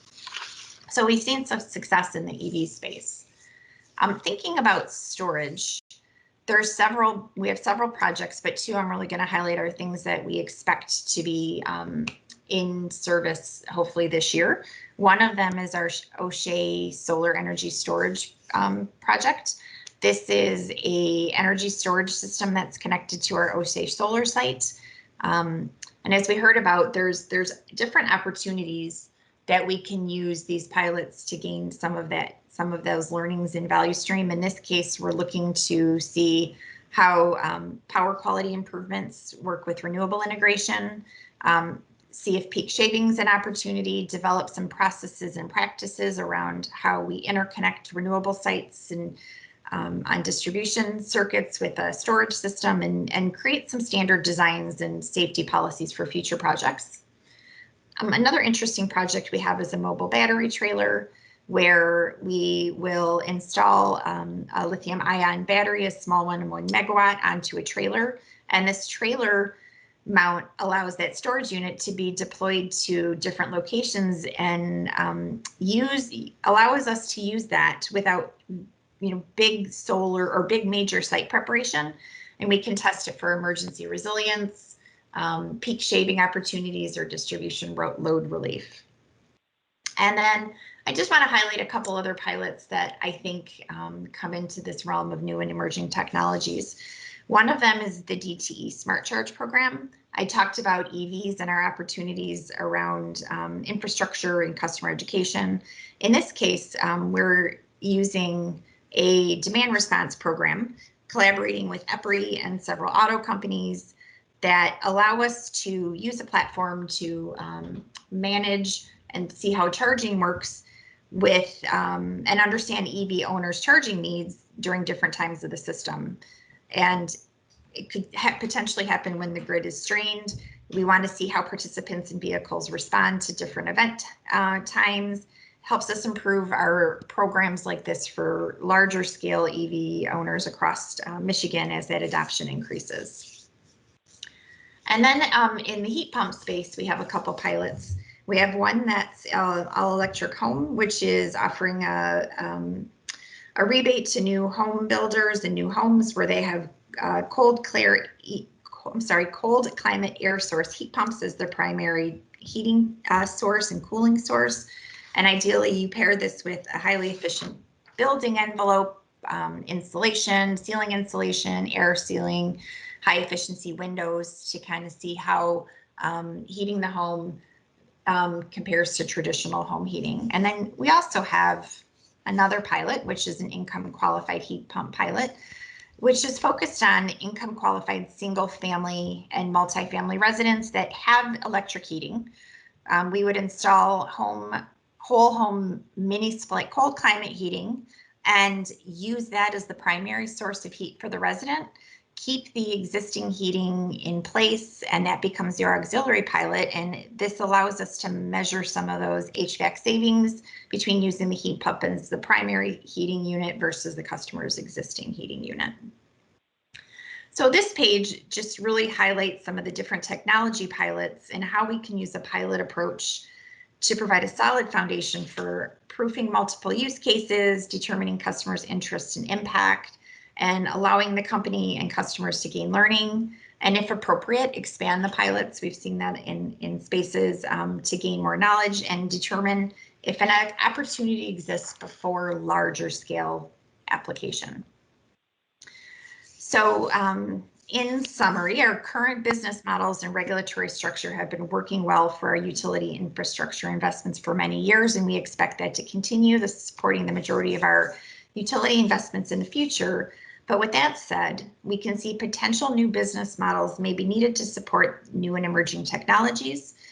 We really look forward to discussing those business models and how they could support the adoption of these technologies while supporting the overall goal we have of maintaining and providing safe, reliable, clean, and affordable energy.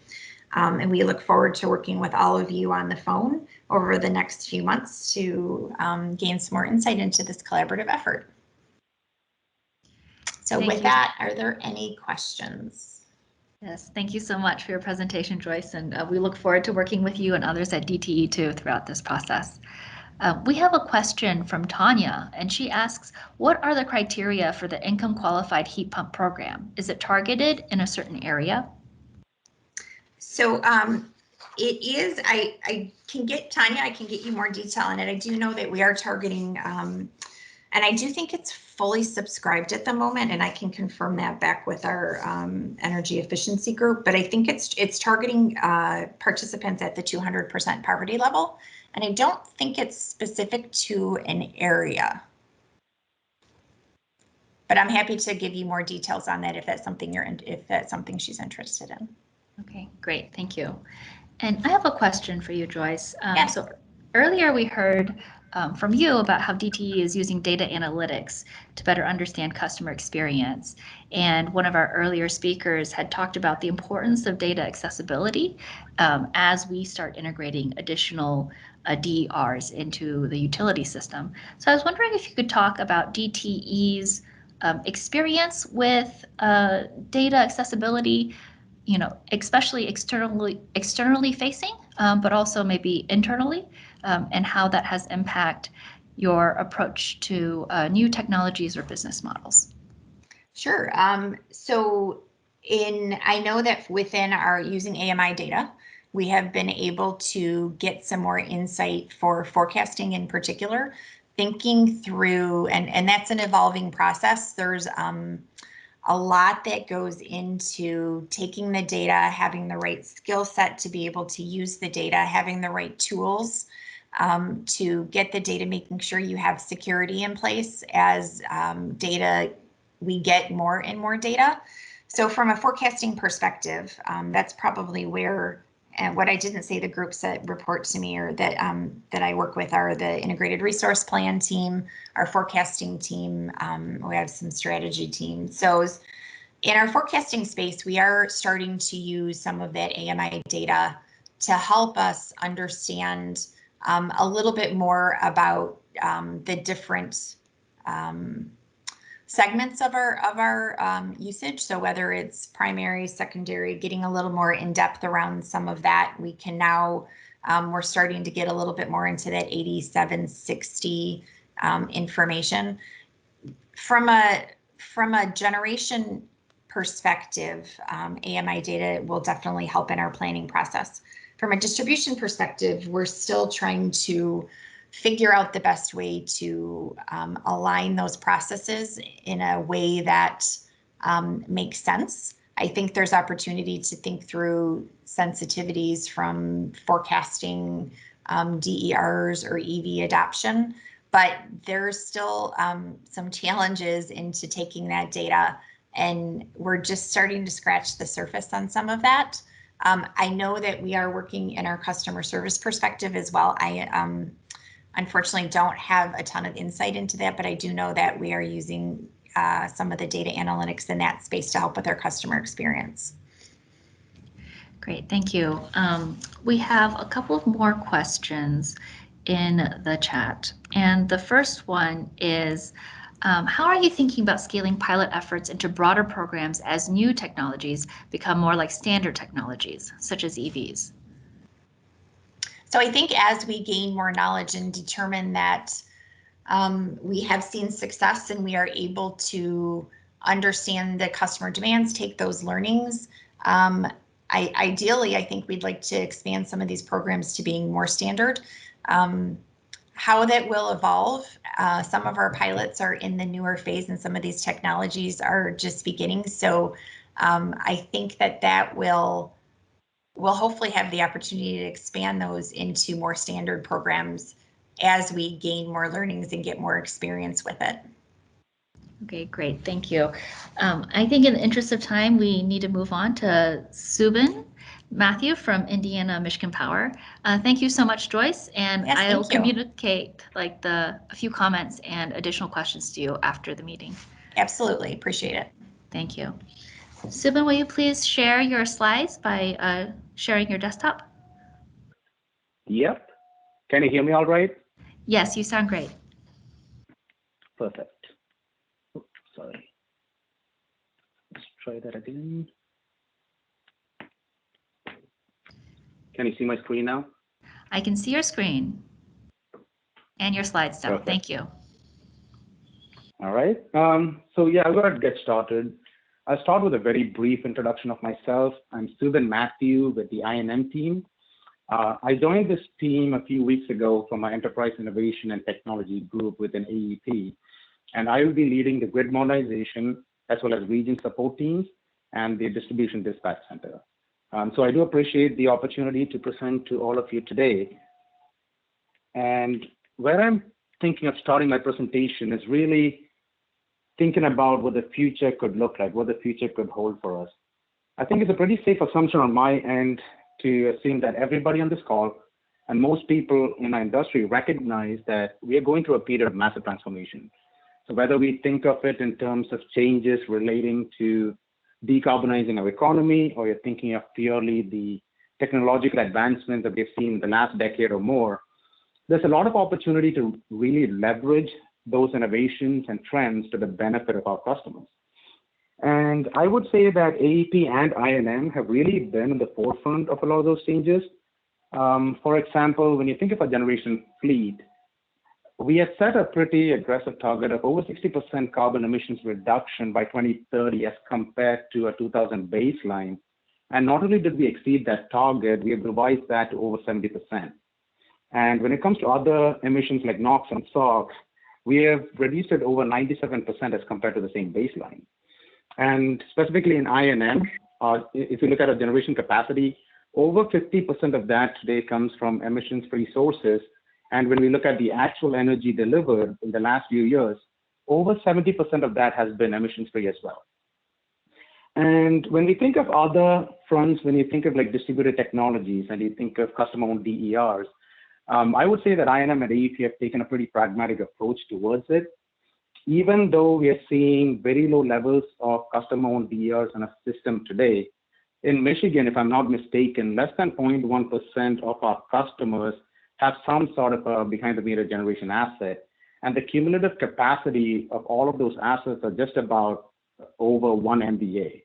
So even though we are not seeing a lot of it today, which personally I think is just a function of the cost of those technologies relative to what our customers may be willing to pay, we expect that with the cost decreases of those technologies, as well as increased efficiencies that we're seeing in some of those specs, we expect that in the future, there will be more customer-owned DERs on our system. And we definitely expect that there will be a lot more EVs on our system as well. So in that future state, where we see our role relative to all of that is one of an enabler. So we see our role really being focused on building that resilient and reliable grid that to a large extent is flexible in accommodating those customer DERs and being vendor agnostic to the choices that our customers make. And I think it's also very important to recognize that that distribution system of the future that we're talking about will be a lot more dynamic in the future than it has been ever in the past, or it is even today. So when we think a little bit about that future state and we think back to, so what do we need to do today and in the coming years to really build towards that future, I would say a lot of our focus is going to be on what I call foundational systems. So whether it's around advanced metering infrastructure, or you're thinking about sensorizing the grid so we have more insight on what's happening in our system real time, or if you're looking at automation technologies so that we can improve our system performance and even leverage some of the data from these tech to really inform our customer programs and help our customers meet their objectives, there's a lot of opportunity to really leverage these foundational systems to kind of move us to that future state. It is important though, when we think about leveraging these new technologies, we also pay a lot of attention to the factors that are impacting our system today. So when we think of the top causes for outages in our system, like many of the utilities, the top culprits are usually vegetation and aging infrastructure. And as we leverage new technologies, it is very important that we allow for the basic blocking and tackling around periodic inspections and making sure we've got specific programs in place to deal with the aging infrastructure and deal with the risk associated with that. And I think it's also important that we build on the successes of proactive programs like the cycle-based vegetation management program and so on and so forth. So nonetheless, across all of this, when we think of it more holistically, there's a lot of opportunities to leverage emerging technologies to benefit our customers. And as we start planning for that future grid, which in a lot of ways is kind of an enabling platform, I think it's very important that we factor flexibility into the equation. And what I mean by that is we'll continue to see a lot of changes in technology. We will see changes in customer desires. We'll likely see changes in system needs. And it's important that we have the flexibility to really effectively plan for and adapt to those changes. And having that flexibility is going to be key to being successful in the future. And across all of the work that we're talking about, I think our number one priority is and will always remain to be safety. And so when we look at progressing to the future, safety is going to be at the forefront of everything that we do. And we also feel that with more of the work that we do, there's going to be a lot of opportunities to leverage technology to enhance the customer experience for our customers. And so if you think of these as the primary objectives, if you will, they really drive our work plans and priorities in distribution. And in a lot of ways, we kind of see them as the stepping stones towards moving to that future grid. So moving on, I want to maybe cite a few examples of what we are doing at the moment relating to grid modernization. So we have started and we are in the process of installing AMI meters. We've installed just over 19,000 meters out of the total of about 129,000 customers that we serve in Southwest Michigan. We have also started looking at automation technologies. So we've looked at, as some call it, self-healing technologies like DACR on 4 of our circuits out of the Almena station we have in Michigan. And we've installed, along with it, about 66 smart reclosers on our circuit. And we're also looking at BVO, or CVR as some call it, to really increase the energy efficiency while keeping the customer service at the same levels. So across all of these early deployments and learnings and successes, we see the opportunity to kind of continue to leverage technologies like these to the benefit of our customers. And we're also hopeful that as we start getting more data from our AMIs and from the line sensors that we're putting in, we will have the opportunity to leverage that data to improve our operations and improve our customer experience. And in that vein, it's also important to us that we support customer programs like the EV charging pilot program that we have, and really think through the operational considerations as we work hand in hand with our customer service teams. So moving on to the last slide, kind of thinking ahead, we see a lot of potential to leverage technologies around energy storage and concepts like microgrids to really increase the flexibility and the resilience of our grid. And so today, when we think of our service territory in particular, given the cost of some of these technologies, the economies of scale kind of favor larger scale or utility scale solutions. However, in the future, we expect there to be more distributed solutions that would be effective options. And I think some of that would come down to how effectively we can value stack, like some of our presenters described today. And nonetheless, though, to be an effective enabler, it is important that we think through all of the operational considerations relating to scaling these technologies. And to be effective in it, I think it's going to be a combination of a few different things. It will require us to continue to be abreast of all of the changes in the industry. We plugged into what our peers and industry partners are learning across their efforts around the country. At the same time, in specific cases, we will have to look to pilot to understand the specific operational considerations when it comes to deploying these solutions on our system. And at times, the hands-on experience, I think, would be valuable for us to ascertain that we will be effective in scaling this long term. And as we think about a future state where we'll have more emerging tech being incorporated into the system, it's also important that we recognize that when you look at selection or timing and scaling of any technology, we will have to factor in that there are a lot of learnings that we can get from what we see happening around the country, but we have to ensure that that technology is the right fit for our system and for our customers. And that should be a key part of our decision making when we move forward. And finally, I'll say that from I&M's perspective, we are very open to new business models and business opportunities to really add more value to our customers, whether it is in the form of leveraging our infrastructure to benefit our customers further in their rural broadbandification efforts or otherwise. I&M is very open to looking for ways to further enhance the value to our customers. So in summary, our overarching approach to new technologies and business models are really about pragmatically incorporating those new tech into our system so that we can be that effective enabler in the future while we maintain our focus on safety and reliability. So with that, I'll wrap up my presentation. Joy, how are we doing on time? Do you have time for a few questions? We are a little over time, but I'll just ask you one quick question.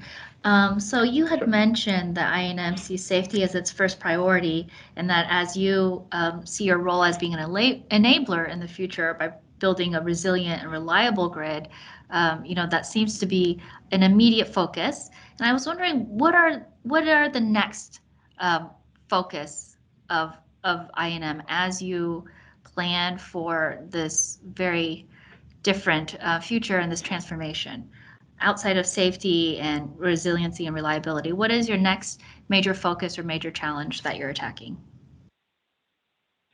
Yeah, that's a really good question, Joy. So in terms of priorities, after safety and reliability, I would say it's really creating that enabling platform. And that's easier said than done, right? So when you're thinking about a future state when there's more DERs in the system, our system was historically never set up for two-way power flow. And it was not set up to really deal with high levels of penetrations for DERs.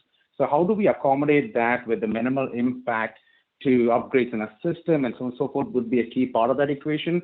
What that looks like in terms of the energy platforms or software that's needed, what are the upgrades needed in the system to enable it, what's the timing of it, how do we factor in the impacts likely from things like FERC Order 2222, where if we start seeing more aggregation of the DRs on a system, how do we continue to be an enabler in it has a lot of questions unanswered. So I think creating that enabling platform is going to be the next key focus after safety and reliability. And there are a lot of levels of depth to it that are yet to be figured out. Great. Well, thank you so much for your time today, Sue. I really appreciate you sharing I&M's perspective on this. But in the interest of time, we are going to move on to our next item on the agenda. And we have a panel moderated by Dr. Sarah Mills from the University of Michigan.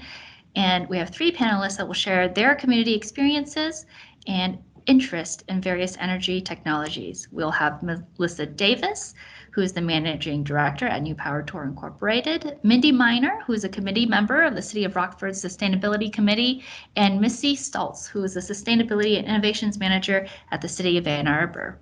So if you guys, I will stop sharing my screen and you guys can start the panel discussion. Please take it away. And if you could share your video, that would be great. Excellent. Can you hear me? Yes, you sound great. Excellent. I'll start off. Thank you first to Joy for having me and having us and bringing together such a geographically diverse panel of women here from across the state. I'm really happy to be part of this discussion. So I'm Sarah Mills. I'm at the University of Michigan, where among my duties, I manage the grant from the State Energy Office in Eagle to help communities across the state set policies related to clean energy. I want to acknowledge first that community has lots of meanings, and that even where, in my mind, I'm just confining it to local government. But even then, we can think about local governments both as utility customers and as conduits to and representatives of their residents. You may might know that Michigan has 1,856 local units of government, large and small, urban and rural. And just like they are not all served by the same utility, they all have very different levels of interest, experience, and priorities related to clean energy. We know this not just from observation, but I know this from asking them. About a year ago, as part of this EAGLE grant, we sent a survey to the top officials in each of those 1,856 local units of government to ask them what actions they had taken or wanted to take with respect to clean energy. We heard back from over 1,300 of them.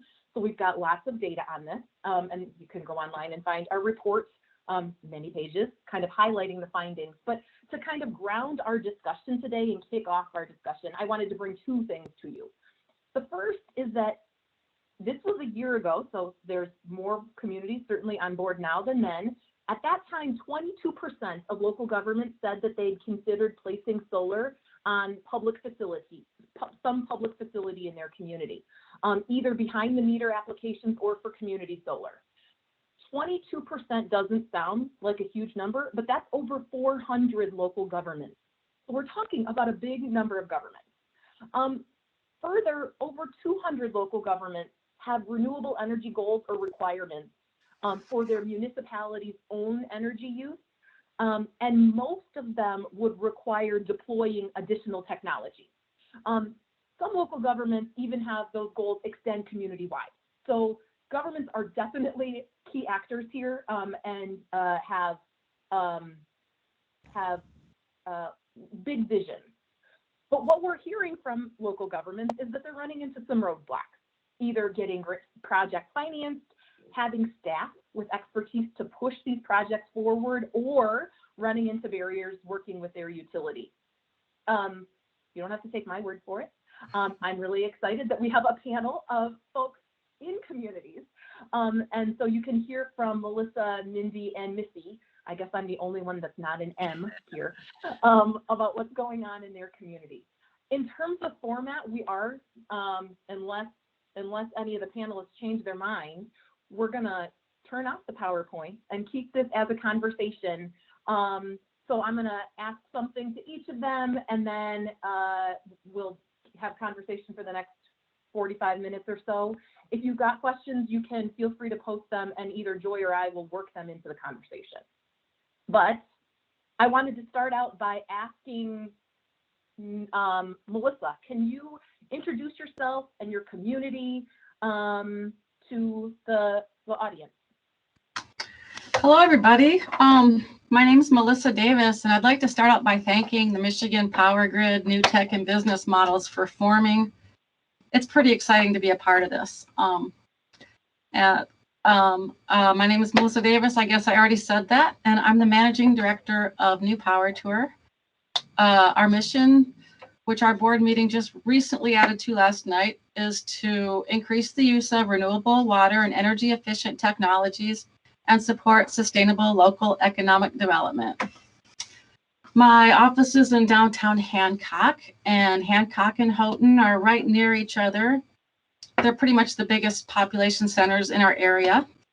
Houghton County's population is nearly 36,000 people, and Keweenaw County's is a little over 2,000. So generally we have around 38,000 people on the northern part of the Keweenaw Peninsula. Our utility is UPCO, and we just heard that they were acquired by Axiom Infrastructure. We incorporated in 2006, and since I've done quite a bit of work providing resources and organizing events to help our residents become more energy literate and energy efficient.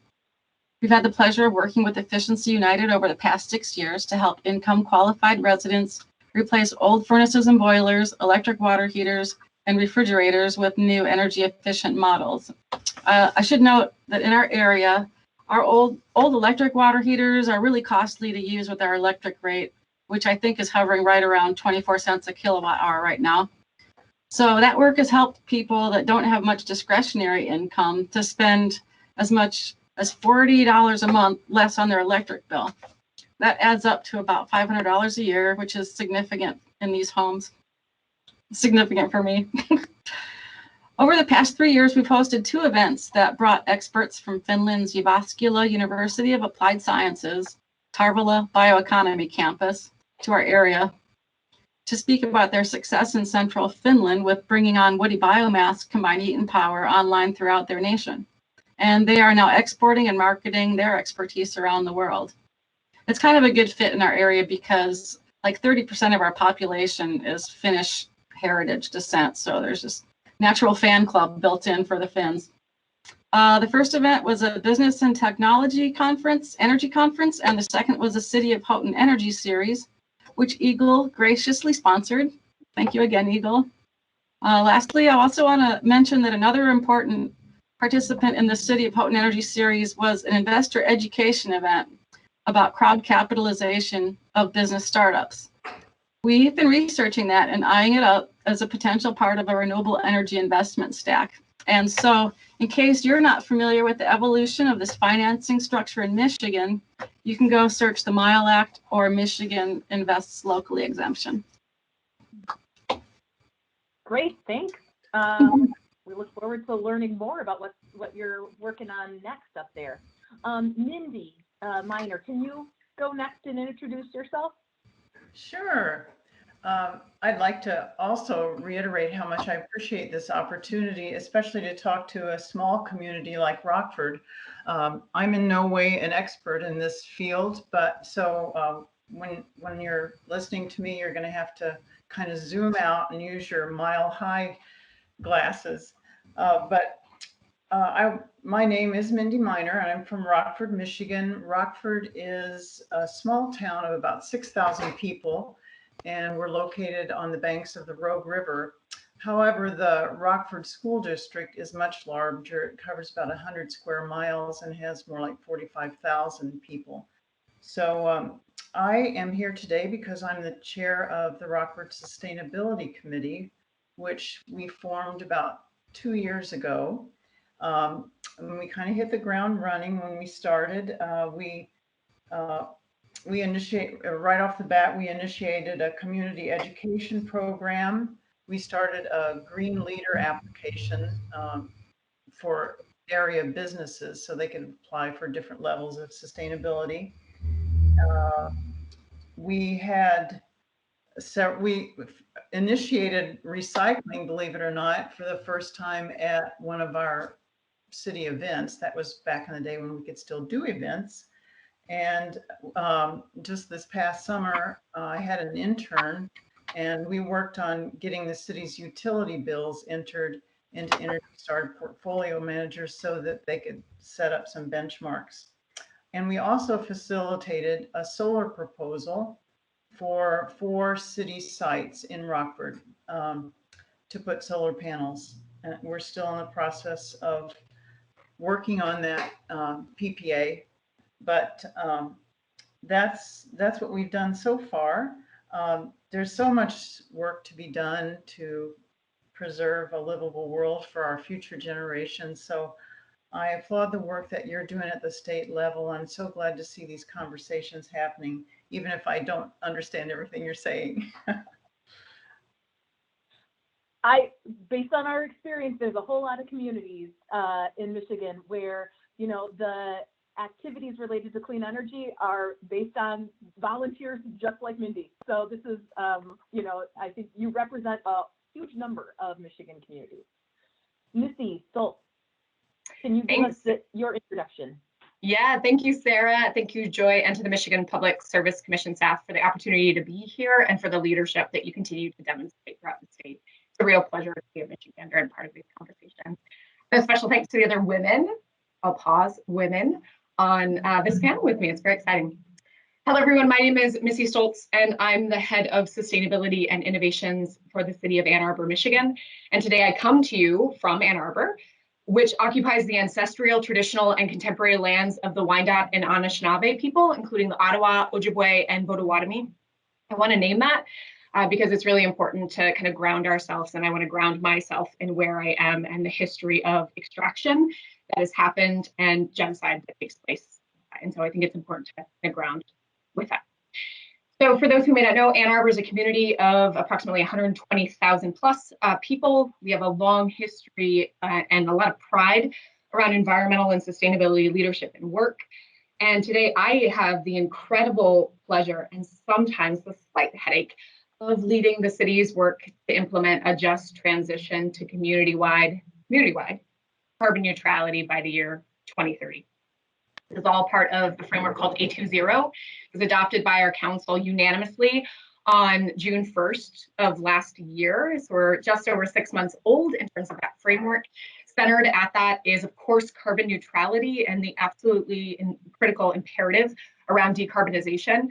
Science is clear in that space, but also it's just as clear about the moral charge that we have to protect our world for future generations, as well as those here and now that have been disproportionately burdened by the extractive nature of our economy. And so justice is at the core of the work that we're trying to move forward locally. So just some things to kind of name for grounding. We had a previous goal of powering municipal facilities with renewable energy by 2035. That's a little out of lockstep with this new goal. So the goal is as soon as possible. We are actively working on a solar project, which would be roughly 24 megawatts of new solar on a capped landfill in our community, which would be the equivalent of the municipal operations electric demand, current demand. We are trying to open that up and very interested in things like community solar, so we can become an anchor tenant and move that demand forward and help our community access renewables, especially those who don't have access on their rooftop. We run a solarized bulk buy program that we heard before, where we're actually getting 15% off the upfront cost of solar because we're bringing so much demand. We almost hit 1 megawatt of additional brand new demand through that program last year, which was our first year of the program. So it's really exciting. And we're working on a toolkit and the state to bring that program to anyone else who wants to use it. Some other things just to name, we are working on decarbonizing the entire community, of course, for the 2030 goal. We have an objective of 100% renewable energy powering our community by 2030. And we can talk, as we've heard throughout today's sessions, about what that's going to mean technically. So we're working with our utility, and I know Sarah will guide us through that discussion to explore that more deeply. We also have massive goals around electrification. So we're standing up programs right now focused on range replacements because of the health benefits.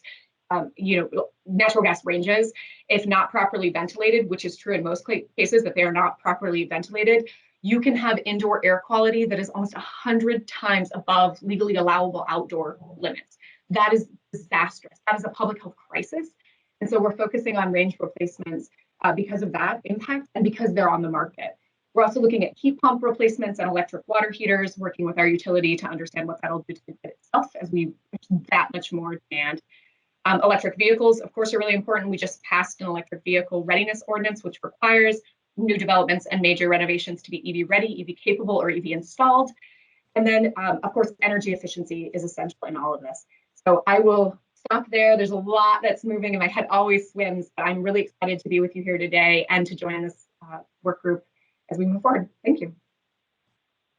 Great, thank you. So clearly the title and for this work group is New Technologies and Business Models. So the next question I want to ask you all is what sort of new technology you're looking to deploy and what's the status of the project? Mindy, I'm going to start with you. I assume you're going to tell us a little bit more about solar, but maybe not. You did that a bit in your introduction, so go ahead. Yeah, I think it was last July or August, we had a proposal presented to the city of Rockford for 4 locations to put solar on. And our legal team, which consists of 1 lawyer, I think, looked over the proposal, had a lot of questions, and we're still in the process of analyzing that. So we haven't moved forward at all with it. The proposal does save money for the city. They can start saving a little bit of money on their utility bills. But the problem with PPAs or any sort of financing for cities like that is their savings are going to be less than if they were to buy the panels outright. But to buy the panels outright, then you've you've got to issue a bond or something like that. So it's just an unwieldy, difficult process. And if you go with a PPA, then you've got your rooftop tied up for 25 years. And so, you know, there's just this, there is some savings, and I think they should go for that, obviously. But with limited budgets these days, or anytime, the more savings you can get, the you know, that money is needed. So that's one of the issues. Some other technologies that we're also considering is Rockford has a dam. We're on the Rogue River, and unlike many of the other dams around the state, it's owned and operated by the city of Rockford. So they don't have the maintenance issues that some of the dams have. So we're considering maybe generating some power from hydro, which would be exciting. I don't know the first thing about that, and neither does our city manager. So if anyone can offer assistance on that, I know that's out of your purview, but that would be great. We also have a capped landfill in our area. So I would love to see community solar put on that landfill. And so those are some of the options that we're thinking about. Also want to start an initiative to just do energy upgrades for old housing and commercial and residential buildings in the area. Great. Melissa, do you want to jump in? Telling us what's going on up in Houghton Hancock? Sure, happy to.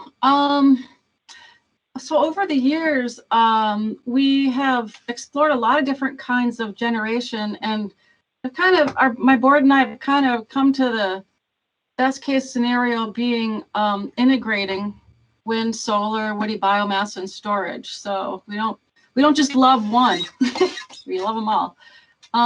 And I want to mention that we have this entry-level educational series of story maps that we posted online, and it features Copper Harbor, which is a hopping tourist town at the tip of the Keweenaw with a population of 80 full-time residents.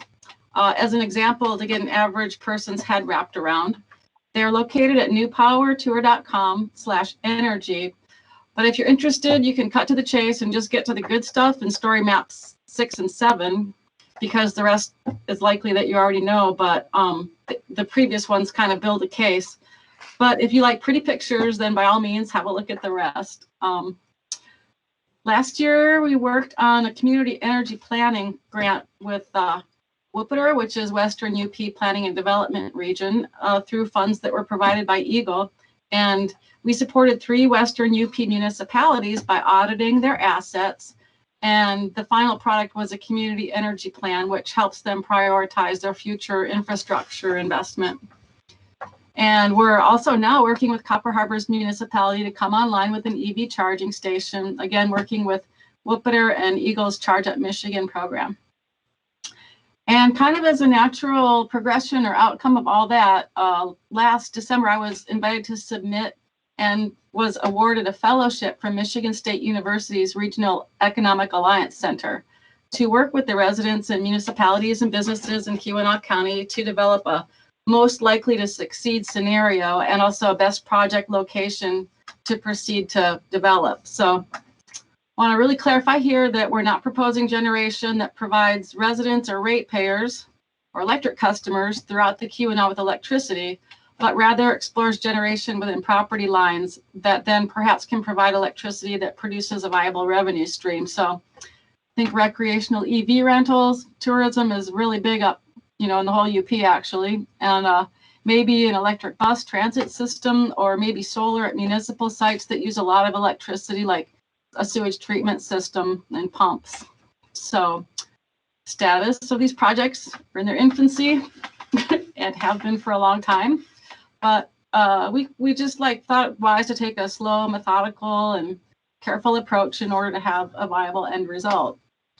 Lastly, I wanted to mention that in the questions that you provided, serving or offsetting a city or municipality's own energy needs is something that I've gotten the impression that municipalities and planning commissions are very interested in, but current utility territory legislation precludes that. So the conversations haven't been able to go very far.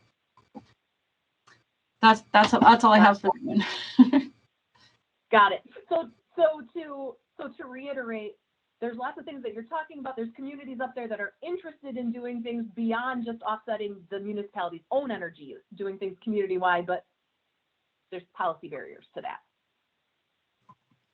Okay. Correct. Or utility barriers to that. Missy, you listed initially a slew of new technologies. So you can tell us the whole laundry list, but then pick one and kind of tell us maybe a little bit more.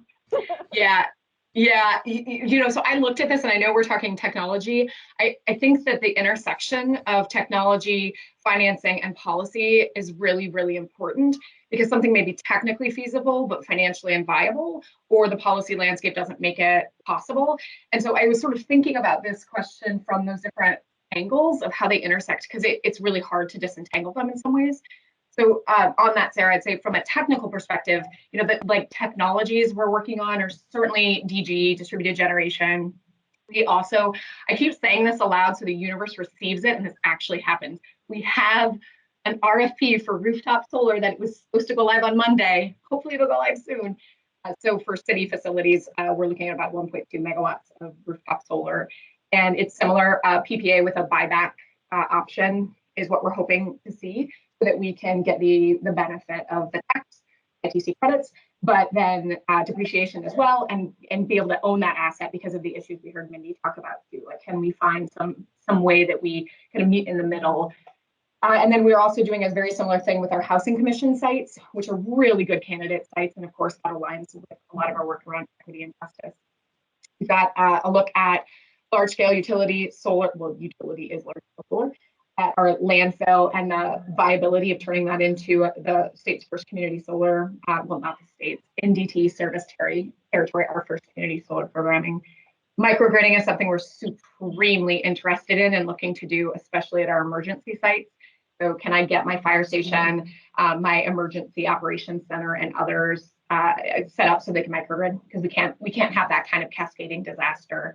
And then we did launch our first resilience hub, which is a neighborhood center. It's a place where the community goes and they activate all year, right? With any kind of programming that they want. It could be food distribution, it could be educational opportunities and training, but in a disaster, it also can operate.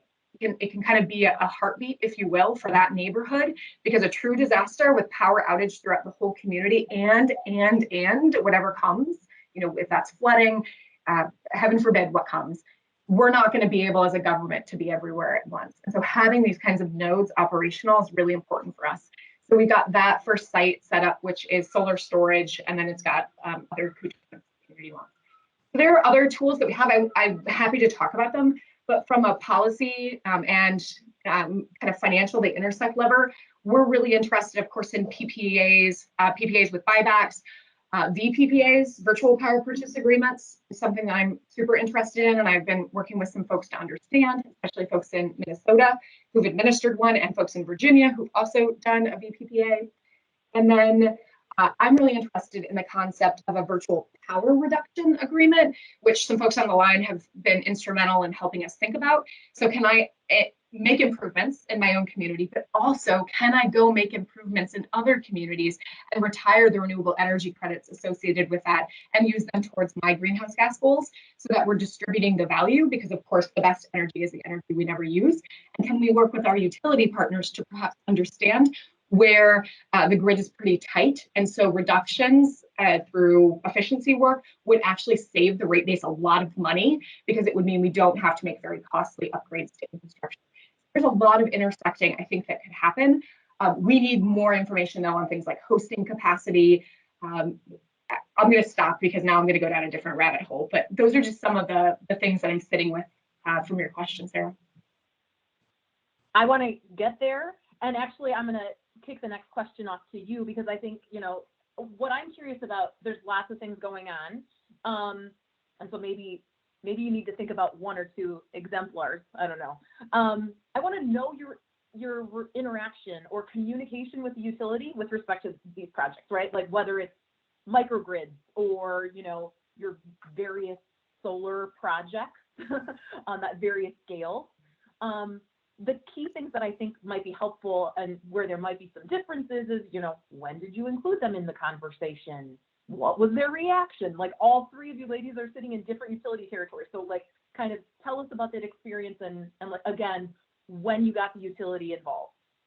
Yeah, all things. So we work very collaboratively, and I'll talk explicitly about that. We also do go into regulatory kind of battles with our utility and aren't afraid to do that. And we will challenge where we need to challenge things that aren't working. So from a really collaborative space, I think we've seen drastic improvement in communication since I would say over 18 months. And since I really laser focused on this with our utility. We have monthly meetings with executives at the city and executives at DTE, and we bring those together based on topics. We had one today that was actually thinking about the grid distribution network, and so it was a really good meeting. And then we'll have follow-ups that are very specific on issues that emerge. I also have a weekly check-in with members of the renewable energy team because we're doing so much renewable energy work that they're helping us both kind of see what's ahead and where we need to block, but prepare, prepare our responses and understand the process, because it is a black box. Candidly, it's a huge black box in terms of how things are moving at the utility. So that's kind of the collaborative space. And then Fong Wu from the city is on the line. I saw her in the comment box. She is our energy manager and attends a lot of the working group sessions, providing input, listening. One of the things that's supremely complicated, there are so many working groups on so many topics. And I know this is like human nature to disentangle things and try to pick this topic, but because they intersect in so many ways, it is impossible to be everywhere we need to be to piece these together to understand how they support our goals or not. So Fong's taken on the Herculean task of representing the city and other municipalities in southeastern Michigan to understand and be able to relay back what our utility is doing, where there's opportunities for engagement. And I'm just so appreciative to her and our partners, our nonprofit partners, to do that as well. And then of course we intervene in rate cases. So those are kind of some of the ways we've been working, I would say mostly collaboratively, but when we can't find alignment, we're not afraid to use other levers. And before moving on to kind of understand from Melissa and Mindy, I just want to clarify one thing that may be apparent from Missy's response. In terms of there's lots of things going on and you're spread in lots of directions, right? And there's just not enough hours in the day. But I must say, you have one of the biggest municipal energy staffs, right? People focus on your staff on sustainability across the state. We have the biggest staff in Michigan, honestly, which is incredible. So we have 6 full-time people focusing on various aspects of sustainability and carbon neutrality, which is remarkable and absolutely not up to the staffing necessary to meet the challenge of decarbonizing in 10 years, right? So there's this interesting juxtaposition, which is why sharing with other municipalities and leveraging each other is, it's the only way, it's the only path to success for us. Yeah, and so just to say, one of the things that I've been trying to help demystify for communities is if it's hard for Ann Arbor with 6 people, right? It's really hard for the Rockford. So, Mindy, do you want to tell us a little bit about in the whether it's the solar project or the other, the project with the dams that you were talking about? What has been your communication with the utility? How have they been involved in these discussions? Kind of what was the response there? Well, we haven't gotten to the point with the solar project where the utility has been involved. We've just been working with the company that provided the proposal. But I mean, I've personally had plenty of interaction with Consumers Energy. Consumers does our electricity in the area and DTE does the gas. So I've had a lot of interactions with consumers. I reached out to them about talking about energy upgrades. They've done a renewable energy presentation at one of our live and learn sessions that we had, community education. I've had nothing but positive experiences with everyone that I've dealt with at Consumers. So that's about all I can say about our interactions. When you talk about, like Missy was talking about, you have a staff of 6. We have a staff of 0 in sustainability. And so it's all just done through our little committee of volunteers. And, you know, that I think that's one of the major issues. To me, the biggest problem that we face is decarbonization. And yet decarbonization is just barely on the radar in our small community. People know that climate change exists and that maybe it's something we need to do something about, but they just don't understand what they can do and how they can personally make a difference. So it's just a different end of the spectrum there. I just wanted to bring that up. Thanks. Melissa, what about up in the UP? What's been your kind of, at what point do you get the utility involved in the various projects that you have going on there? Well, we've worked intermittently with UPCO over the years, and they've really been professional with us. I guess on a personal level, I've really enjoyed my interactions with them. They're really solid, dependable people, had some dialogue with their VP External Relations Manager specifically regarding generation in Copper Harbor. And I want to background you a little bit to let you know that the Keweenaw County is the weakest area in UPCO's territory. And I was told by an electrical engineer up there that he keeps track of this sort of stuff, that they had 20 power outages in a 12-month period in 2015. And then as recently as 2019, I know the power went down all day on Thanksgiving. So they're just it's always sort of up and down out there because it's the end of the line. And businesses are really vulnerable, especially the restaurants, as they have to go around to all their equipment with a generator and they rotate it through it all until the power comes back up. And they lose equipment sometimes with the amp spike that you get when you start up your generator on things that have like delicate electronics like ice machines and stuff. So nobody likes it. They're pretty upset about it. But as I was talking to UPCO about this project that we're doing, this fellowship, I was told that they needed to make it very clear that they had no interest in developing or working with any community solar or community generation projects at that time. So we sort of have to get inventive about how to bring it online in a way that benefits everybody. Got it. So the next question that I have for you is about barriers. And so that, at least in that project, that sounds like a barrier that's off the table, and at least, according to utility there. Are there any others? Or I want to also turn the positive on this too. Like, have you had any barriers that you've had like a breakthrough moment that you've been able to overcome? So just backing out generally, I'd say that the biggest barrier is the complexity of it. People have a hard time spending time on something that seems so opaque and hard to understand, like they never know when they're going to be done trying to think about it because it just keeps getting more and more complicated. As far as breakthroughs go, I mean, like locally or close to us down in Lance, they did get a community solar project off the ground down there for income qualified people.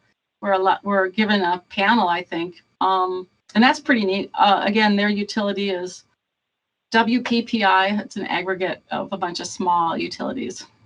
So got it. Seeing examples elsewhere helps to inspire or give you hope. Missy, you're shaking your head a lot. You want to talk about other barriers that you're seeing across the projects, and if you've been able to overcome any? Yeah, thanks, Sarah. I mean, one that I was reflecting on, everything Melissa said is true. I think there's a mismatch of time and commitments, right? We just don't. This isn't the only thing that we do, and even on our team, this isn't the only thing I have one person doing, right? They're doing lots of things, and so there's a challenge. I think the challenge, it's implicit, but I'll make it explicit.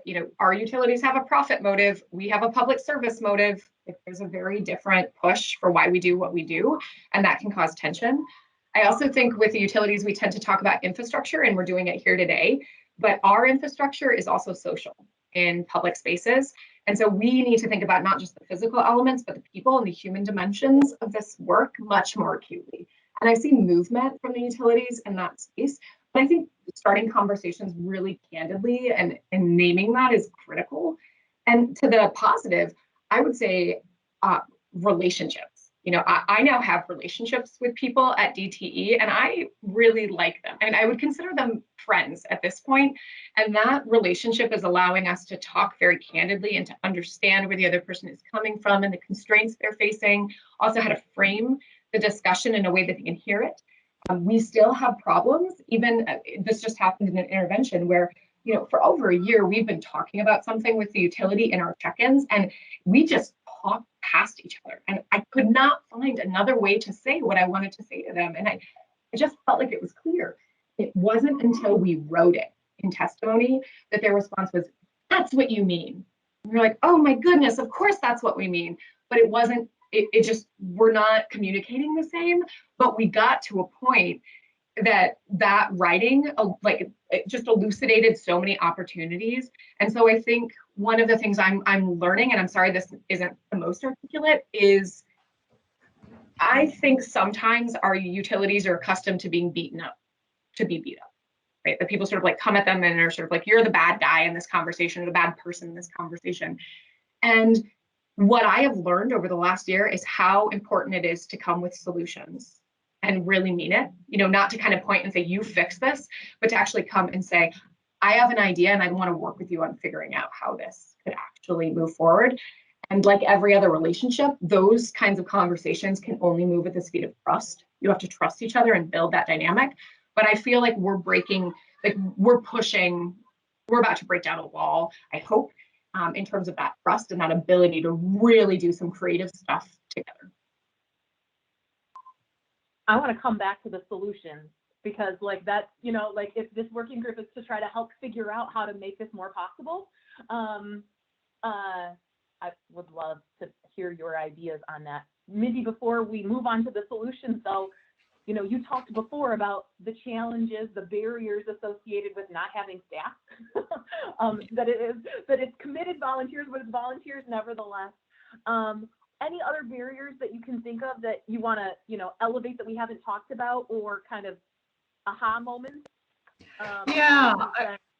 I would say the biggest barriers in a small town are, staffing and educating the public about the urgency of decarbonizing and that sort of thing.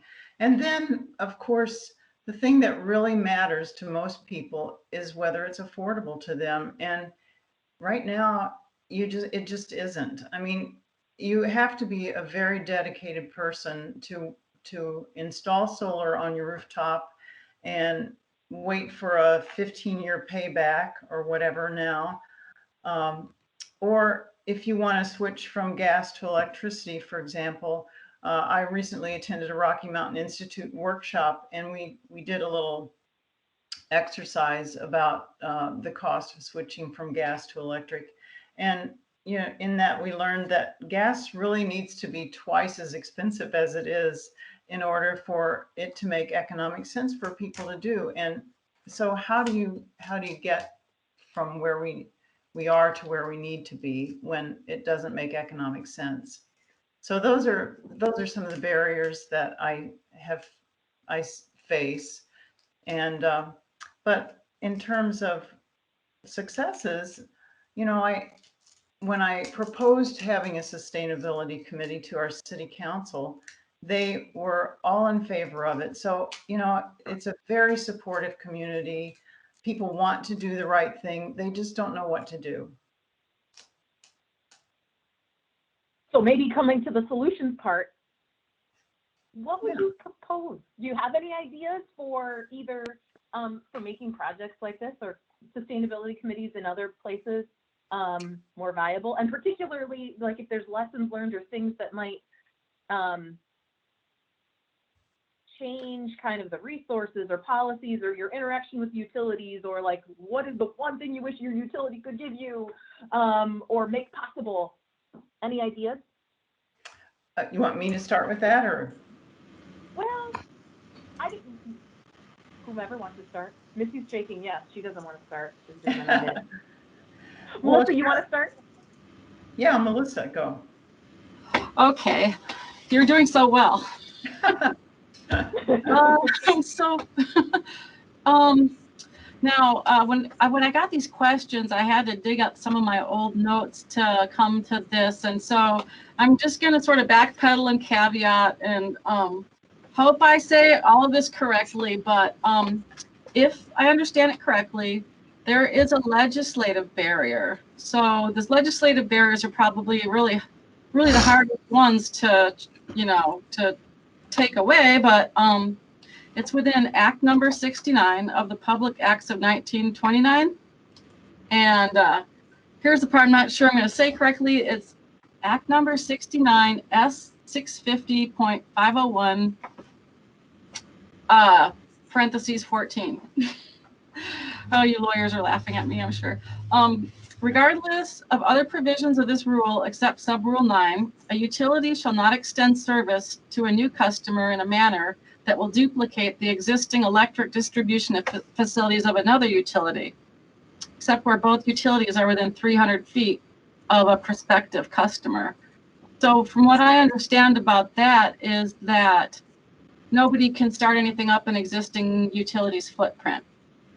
And if there were to be something or a way that you wanted to make more people jump into this, or more communities, that seems like a really important thing to figure out how to how to change, if that's within your purview. So also, lastly, it would be really nice if the state were to put out some kind of simplified fact sheet so that municipalities and residents can understand what the rules are, which is can also be a heavy lift trying to make all that distill down. And so a final thing I just wanted to add is I understand that the UP Energy Task Force doesn't have as its purview drilling down into exploring individual renewable technologies, but the amount of woody biomass required to provide a municipal's electricity's and heat load is a surprisingly small amount. So if you consider a 10-ton truck, try to visualize that, of wood chips, dried wood chips could provide Copper Harbor's electricity load at peak load for one day. So that is pretty significant. But then when you consider this as a centerpiece of a system that integrates wind and solar, the heat that's produced as a byproduct could go really far to support small UP community and building clusters as a solution to both electricity and grid support. And pardon me if that's a simplistic thinking on my part, because I don't really understand how DERs complicate things for the grid. But the heat could go a really long way towards helping with the propane supply issue as well. So, I mean, that's kind of could be a really good thing to look into more. So I want to also thank you again for taking the deep dive with all of this, because I really appreciate it. Great. Mindy, you want me to go back to you? Sure, I'll go next. I just want to backtrack for a minute and talk about back in the 80s, I worked for IBM, and that was back in the days when IBM didn't want to share code with anybody. And so they didn't allow third parties to write applications that went with their code. So we all know how that ended, with Apple eating their lunch. And I feel like the utility companies are kind of at that point right now where, you know, they're facing some major changes, and I don't envy them for the complexities and everything that they have to go through to get to where we need to be. But I do think that the business model that exists now, where they're paid by, you know, the kilowatt hours that we use as consumers, that isn't going to be a sustainable future. So I would like to see that business model change, and maybe the utilities become our, energy IT company where they're paid by efficiency models and that sort of thing. So I think that would make a big sea change. That's one thing that I've thought about. Also, what if we had and you talked to, some people have talked about this today, putting batteries into homes and allowing us to charge those batteries at off-peak times and use that during peak loads. So in other words, shaving the peak. I'd like to see utility companies get more involved in that sort of thing. So also another thing is I think about the big solar gardens that are planned and the amount of farmland that that's using. And if we're going to have 10 billion people on this planet pretty soon, that farmland's going to be needed. And what happens if you get a hurricane or a tornado that comes through and wipes out that whole solar garden?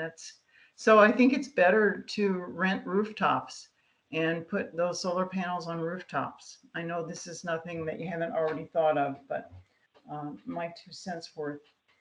At a more local level, I think it would be great if they would offer rebates for customers who switch from gas to electric. And I don't know if that's the utilities' job to do that or if that's something that should be offered at the state level.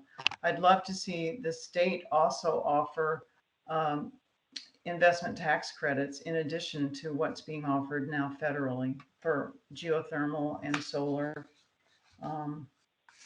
So those are some of the solutions that I can think of. I'm sure Missy has some others to add to that. But thank you so much for this opportunity. Yeah, go ahead, Missy. All right, I think those are excellent ideas. So I'm going to take those off and say yes to those ideas and frame this around a few nuggets. One is a big centralized system like what we have in our energy grid is not a resilient system. We've seen research. My background is I have a PhD in urban resilience. And we know that is true. We need more decentralization in our system so that when we have outages, the entire system is not. We need to be making more investments and valuing microgridding and decentralization. And I think Minnie just gave us some really exciting ideas, and we heard examples throughout the day on opportunities to do that. We haven't obviously talked about other technologies like geothermal, but I'm really intrigued at how we can bring that into the mix to help balance some of the other issues that we have in terms of distribution and supply. I think there are, when we think about community solar or other ways to access this, there are times where we need to have the community own an asset. And there are times where the utility needs to own that asset for reasons. We need far more flexibility and far more choice. And I'm going to use the word choice in lots of ways. We need choice in our market. I have no choice right now as a consumer. I guess that's not true. I have two choices. With solar on my roof, or I can go to my utility. Those are my choices. That's not actually a really nice buffet of options presented to us. We are hamstrung in this state, and we need to open up the market and let people compete. People hate it. I know it's going to get killed. People are going to just go crazy when we talk about it. But the sheer fact is choice leads to better products for people. So I want to see more choice on the market. And I think in terms of policies, some ideas that we need to do, one, we've got to blow the cap off the distributed generation, the 1% cap. Like that's just arbitrary and capricious. It's got to go away. We need to allow microgridding. We need to value resilience in our calculations of inflow outflow. I would argue get back to net metering. We need to integrate a social cost of carbon, because the truth is there is a cost to emitting all of these greenhouse gas emissions. Our utilities just don't bear it, but we do, in terms of the disasters and the amount of money we have to put into recovery, which we're not getting from anywhere else. So that has to stop. We've got to put the true cost of our belching pollutants into the atmosphere into these equations. Someone's paying it, and it's time. I think the utilities stepped up and owned that they're responsible for a lot of that. And I think we need to prepare as a state for a stimulus and make sure that we are ready to put people back to work, like the administration just announced with their EOs today, in good paying jobs that center equity and a sustainable economy, because that's what we need. And Michigan is a vanguard in thinking, what a shame if we don't raise our hands and get ready for the opportunities before us. And then lastly, The Catalyst Communities program that the state is rolling out, I think, presents some really exciting opportunities to perhaps build capacity. We could tap into that network to get a further reach into lots of communities. What about a state climate corps, where we're really training the next generation of people to be leaders in this space and building capacity for under-resourced communities? There's just all kinds of opportunities here for us to really lead on an issue that I think we are positioned to lead on, should we just be brave enough to take the step. All right, that's a note to end on. I don't know. I think looking at least the agenda that I saw, we did right on time, ladies. Good job. I didn't see any pressing questions come in that weren't kind of already answered back and forth. And just kind of wrapping up, I mean, the summary, what I think you all just heard there is that there's a lot of excitement around decarbonization technologies in communities. I mean, a lot of this is coming up from the ground level. Some places, some minimal places have staff that can actually push on what that looks like. There's an awful lot of places where it's led by some volunteers pushing, and that's important too. But that, you know, there are both successes that they're meeting locally, but also some roadblocks in getting those technologies deployed in their communities. And so there's a lot of, you know, going to the communities and hearing kind of what the politicians are being asked for all the time could serve folks well. Joy, I'll turn it back over to you unless you had questions for the other panelists.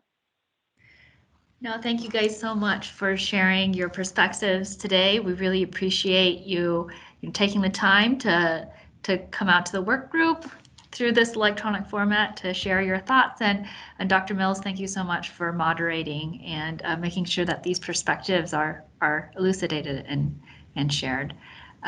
With that, I would like to have everyone go off to a short break to stretch your legs. I think we'll take about a 5-minute break. And then we will, let's do this. We'll come back at about 4:22 p.m. before we continue onward. So thank you guys so much, and see you in about 5 minutes.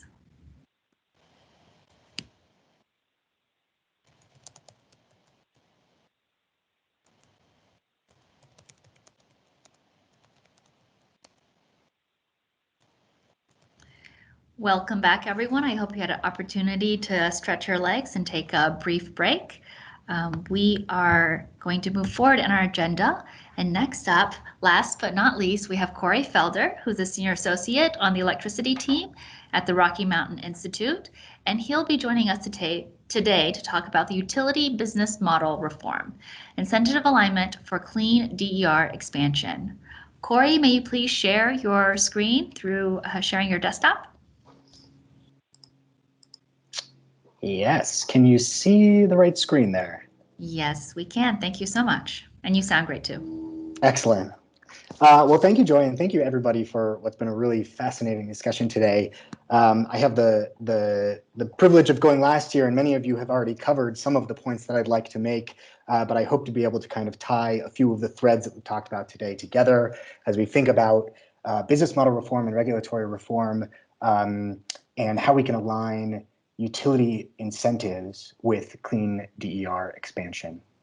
Quick word just about me before we get started, and about RMI. I have been with RMI for a few years. We are currently engaged on this topic in a number of different states, Nevada, Hawaii, Colorado, and North Carolina, working with advocates and regulators to try and work through some of the complexities of utility business model reform, and to help streamline the process for moving forward. I will say my primary focus is on sort of regulatory policy implementation and then regulatory process. And so I'll speak to both of those dimensions as we go through, and I'll try and provide some specific examples from other states and offer a comment or two on the process so that we can keep this aligned toward creating something tangible beyond just a report at the end of this working group. So without further ado, I will hop in here. So if I do my job well over the next 20 or 30 minutes or so, I hope that you'll take away 3 things from this presentation. First, cost of service regulation poses surmountable challenges to clean DER expansion in Michigan. Addressing these challenges requires thinking holistically about both the explicit and the implicit utility incentives that are baked into the existing regulatory framework and their impact on utility decision-making and regulatory decision-making. And then finally, performance-based regulation, PBR, and modernization of utility service models along the lines of what a number of commenters today or presenters today have discussed can help reduce some of the barriers and work through the challenges to DER expansion and emissions reduction. Since we're at the end of the day, I thought I would bring back the original working statement that Chair Scripps read for us at the beginning and highlight what I see as a few components that are really important for us to focus on that I'll try and do so in my presentation. The first 2 things here, there are regulatory and business model barriers. I think deployment and full utilization of clean DERs in Michigan are 2 dimensions of the problem that we need to think about and in terms of the regulatory framework and optimize for. So I wanted to kind of call out those 2 dimensions there. And then I think it's really helpful to think about it in terms of adapting the regulatory framework, right? You could also think about enhancing the regulatory framework. It's not necessarily completely overhauling the system, but it's thinking about what the future means for what we need the system to be now.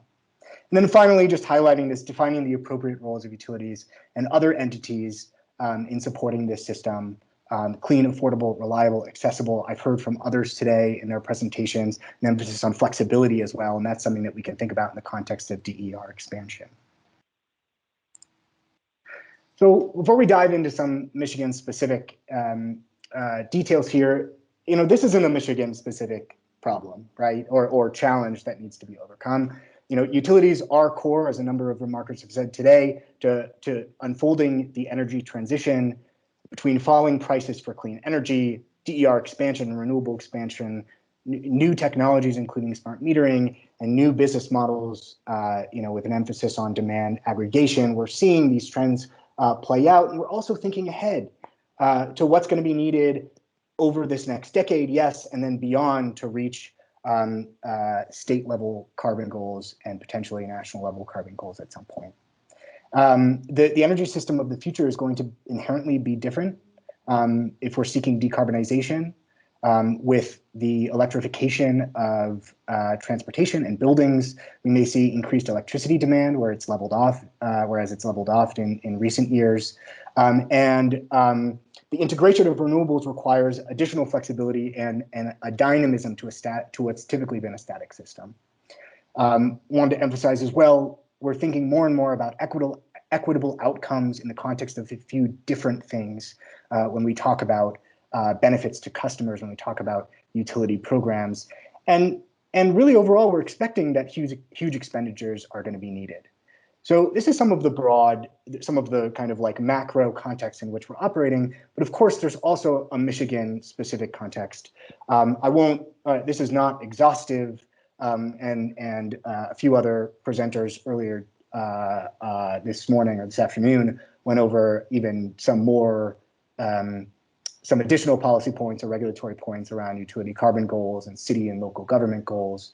But it's helpful to start with where we're headed, to think about what's needed in terms of utility business model reform.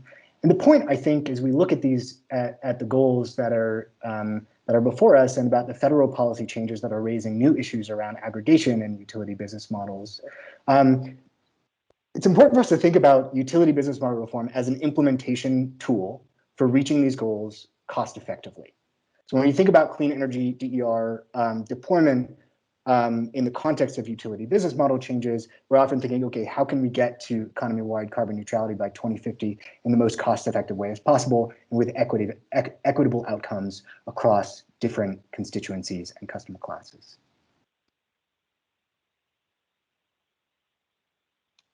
So let me start here, and Mindy, I believe in the last panel, you started to highlight one of the things that I wanted to talk about here with the throughput incentive. But let me just take a step back and talk about what the existing regulatory framework is typically across the United States and in Michigan.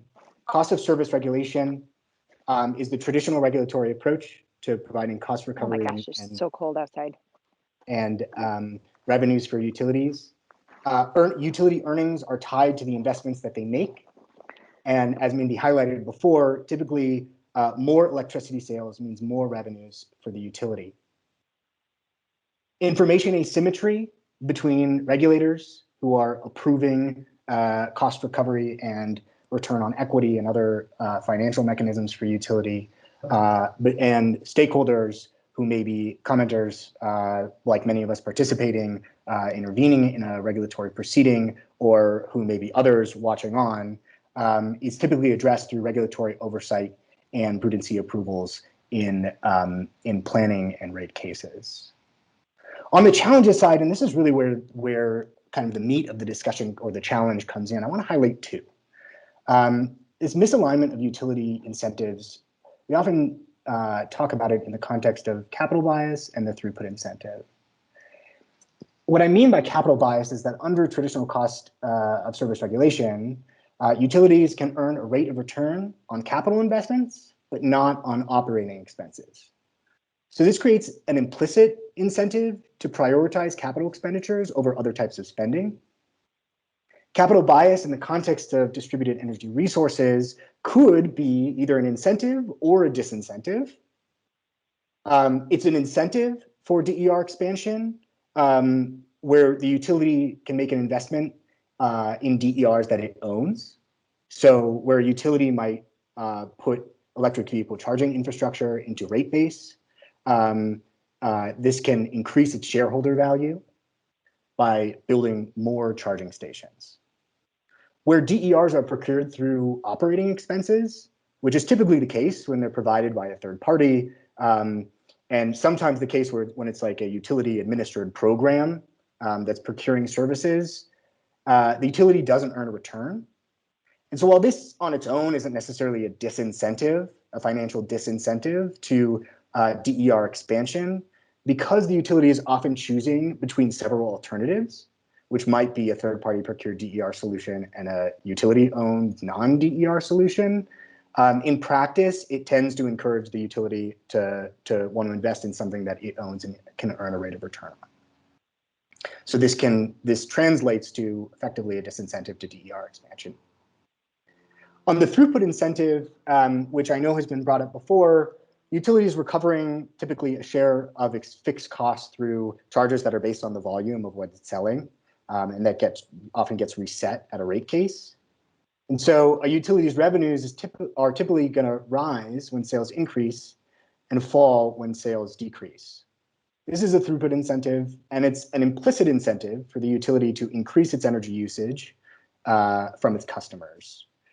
Similar to the capital bias, this can, in some cases, be an incentive for DER expansion, and sometimes it can be a disincentive. It is an incentive when, for instance, expanded EVs or heat pumps that tend to increase electricity usage could be an incentive for a utility to invest in expanded DERs. But it can discourage the utility generally from investing or supporting behind the meter generation like rooftop solar, on which it's not going to earn the same amount. Now, just double-clicking a little bit here on these other things, I think typically environmental externalities, cost of carbon are integrated into utility rate making, even in cases where they are integrated into planning or other processes. Cost of service, we tend to see, because it's backward-looking, you are looking at what the utility invested in and making a decision on what it can recover costs on, tends to discourage innovation, as one of our utility presenters mentioned earlier this afternoon. So putting this into some specific Michigan-specific context, the regulatory framework is something that Michigan has been talking about now for a few years through previous proceedings and previous investigations. I've highlighted a few things here on the left just to illustrate. I mean, Michigan is not starting from zero on this, right? You have energy efficiency or energy waste reductions, shared savings mechanisms that are in place today. Consumers Energy, I believe, has a financial compensation mechanism that's focused on encouraging the utility to consider both PPAs and building its own resources. And then you have a number of different utility EV rebate pilots that are in process. Thinking about what Chair Scripps said at the beginning of this working group and where, the schedule for this working group and where it's headed, this process, I understand, is not meant to just produce a report and then go away, right? It's meant to really provide the foundation for tangible results and moving or advancing progress on the energy transition in Michigan. And so in that spirit, I just wanted to highlight, in addition to this working group's report later this year and the other financial incentives and disincentives working group, and I know there are a few other working groups as part of My Power Grid that are going to be touching possibly on utility incentives and disincentives. Utility rate cases are often a venue for this discussion, discussions around utility business models in a broad sense and where there are incentives explicit and implicit in the framework. And then I know the Commission has helpfully provided some guidance and instruction for several of Michigan utilities to file performance-based regulation proposals in their upcoming distribution system plan filings. So again, just to highlight, this is something that I know folks have been focused on for quite some time in Michigan, and it is already underway. And so I wanted to provide just a few considerations based on what RMI and I have seen in other states around what's kind of coming up and how to actually go about using performance-based regulation and other alternative models as an implementation tool for policy goals. So while Michigan is on its path, I know that clarity and certainty is still needed on some key questions, and I've tried to highlight a few different considerations here. The big question is, does the existing incentive structure encourage DER use and expansion, those two dimensions that I mentioned at the beginning? Under what conditions might it be appropriate for the utility versus third parties to own DERs? Some of the, and then I think I pulled this last question directly from the order launching this work group. Should the utility be allowed to facilitate customers' application of behind-the-meter solar and own the equipment as a rate-based asset? These are hard questions to just step through. And what we've seen in other states is it's often an iterative process to understand these. And I can talk a little bit about the methods that other states have used to try and answer some of these questions. Before I move on and talk about kind of our first regulatory solution, performance-based regulation, and how it addresses the challenges posed by cost of service regulation, just want to highlight this graphic on the right here, which comes from an RMI report from a few years ago. And the point here is to illustrate it's not necessarily a zero-sum game here between third parties and utilities when it comes to DER expansion, because the market itself is growing, right? As presenters on this call and elsewhere have acknowledged, we're looking at thousands, millions of electric vehicle chargers and solar panels and home electrification that's going to involve a lot of investment. And there may be potential growth areas for both to expand upon current utility functions or services, and then also to expand upon where third parties can play a role in providing cost-effective services. There may be places where it's unclear, or where the evolution of the market itself needs to determine whether the utility or third parties should, what roles they will play in this transition and in DER expansion.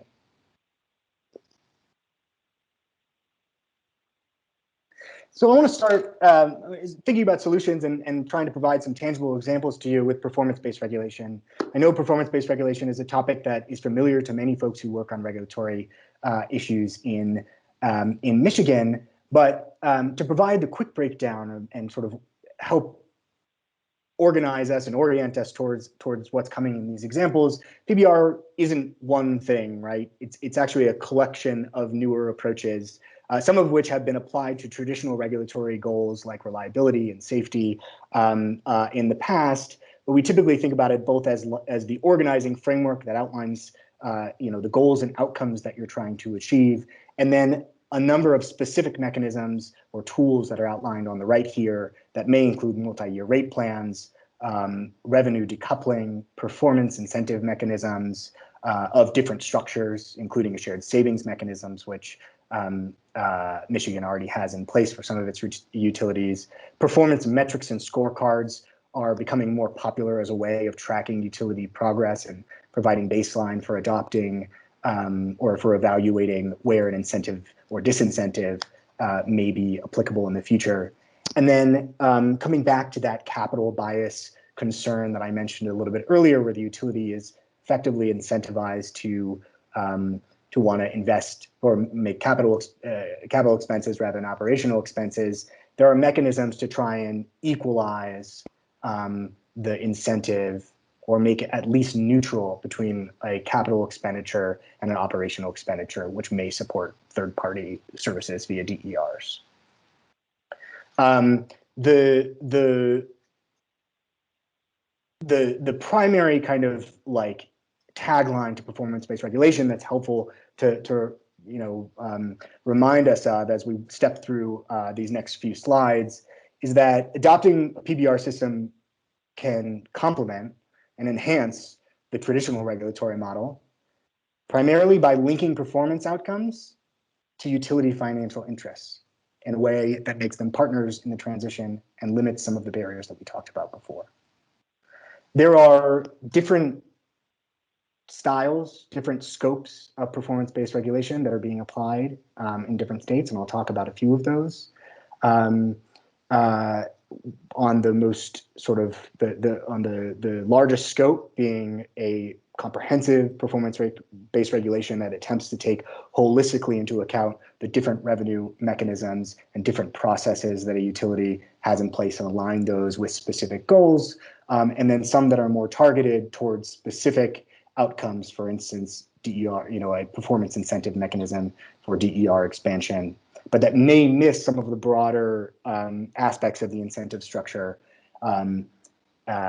without a more comprehensive look.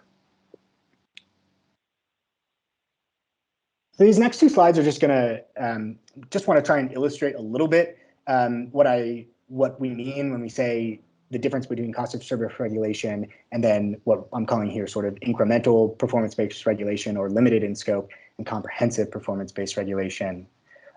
This first equation here describes effectively the equation to determine allowed revenues for a utility where operating expenses are separate from the rate of return, that's that ROR, and rate-based. You can think about incremental performance-based regulation as adding performance revenues onto that equation, supplementing that cost of service regulation. It can be, and just to be clear, performance revenues can be reward only, they can be penalty only, or they could potentially be both.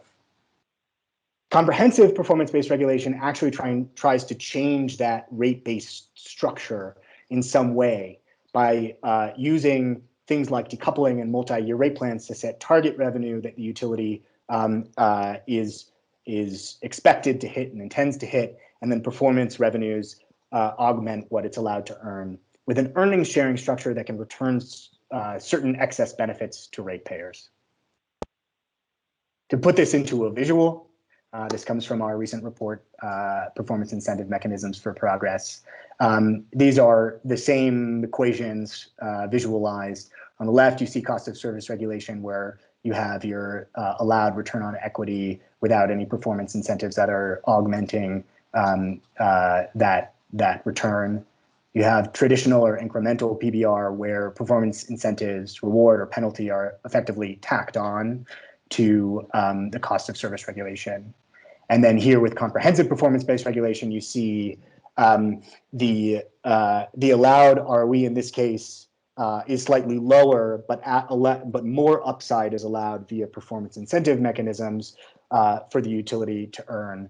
So in some cases can encourage beyond what the utility would normally have done, and allows space for performance incentive mechanisms to really motivate utility behavior.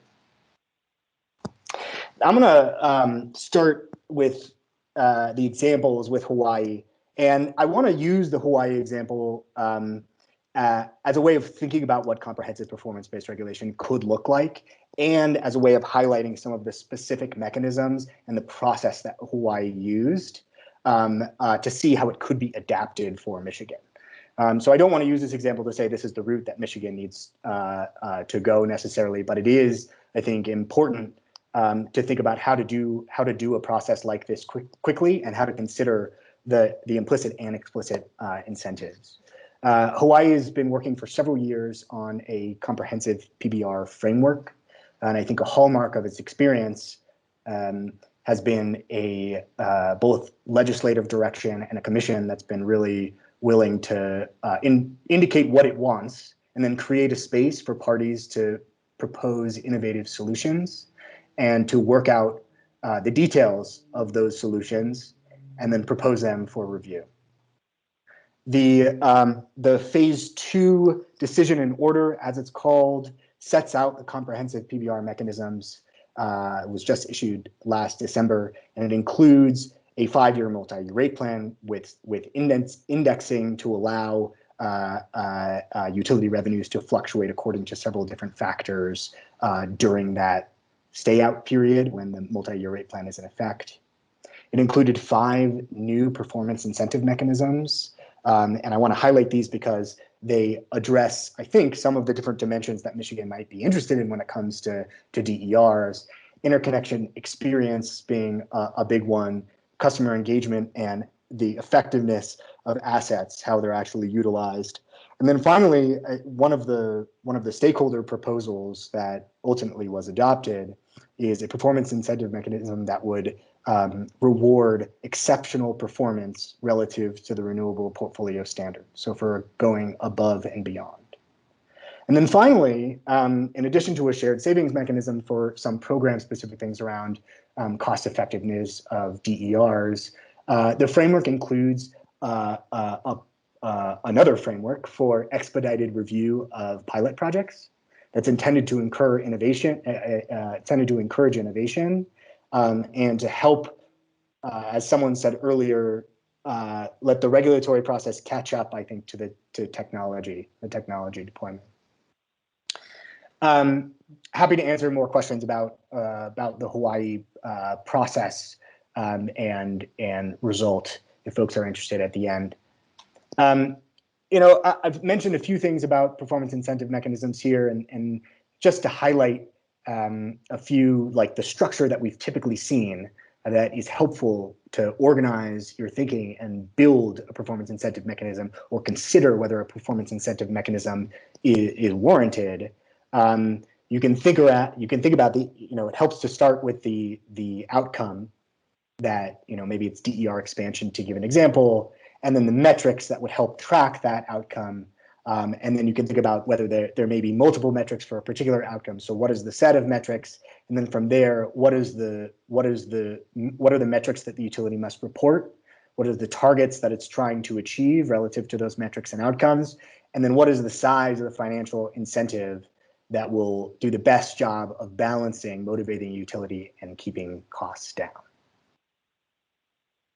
Minnesota here is another example of a state that is setting the stage for some broader reform around performance metrics. Back in 2019, after a 2-year or so process, the Minnesota PUC established performance metrics for Xcel Energy. They are to be implemented as part of its existing multi-year rate plan.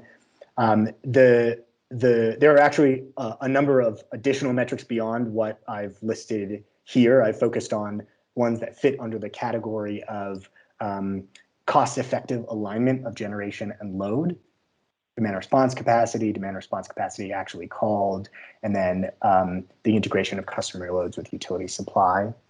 In addition to these ones, the Minnesota PUC established other categories of metrics and required the utility to work with stakeholders to develop the methodologies for those metrics. And as part of that process is considering whether incentives may be attached at a later date to some of these performance metrics. There's sort of a key takeaway here that this is a complicated process, even just thinking about metrics. It took Minnesota quite some time to get where it is now. And there's probably lessons to be learned. I'm happy to speak to them about how to expedite that process. But I think the other takeaway from the Minnesota experience is that by considering just metrics and not the sort of not thinking holistically about the incentive and disincentive structure and baking that into the conversation, it may have created a kind of sequential process where it could have happened, those conversations could have happened in parallel. And to Michigan's credit, I think this My Power Grid process is really great for tying a lot of those different pieces together and considering them in parallel. I'm going to speed through some of these examples and just so we can get to have a few minutes for questions here. You know, Rhode Island is another good example of where their power sector transformation process has considered utility business model reform in a relatively holistic way. It's resulted thus far in a performance incentive mechanism focused on system efficiency that measures annual megawatt capacity savings and is structured as a shared savings mechanism. The Rhode Island PUC has also adopted a number of performance metrics as a scorecard, which it intends to use potentially later on to consider whether a financial incentive would be warranted to motivate utility behavior. Just to highlight, many of these relate, I think, to the EV component, the building electrification or transport electrification component that we've been talking about today, and the energy storage component. Colorado is at a slightly different stage in its exploration of performance-based regulation. Legislation in 2019 required the PUC to investigate whether performance-based regulation is net beneficial for certain policy goals that included DER expansion and emissions reduction. This is a case where the commission has reported but hasn't actually didn't actually implement something as a part of this investigation, but it did. The report that came out late last year did recommend consideration of performance incentive mechanisms for emissions reductions, with in particular thinking about how you can exceed some of the interim goals required by law, and then a few other things around non-wires alternatives and encouraging investment in non-wires alternatives, and then addressing this throughput incentive. One of the kind of hallmarks of the Colorado experience that might be useful for Michigan to consider and for the stakeholders as part of this working group to consider, a lot of proposals, utility or stakeholder proposals for performance incentives, penalties, or other innovative regulatory mechanisms are showing up in proceedings around transport electrification.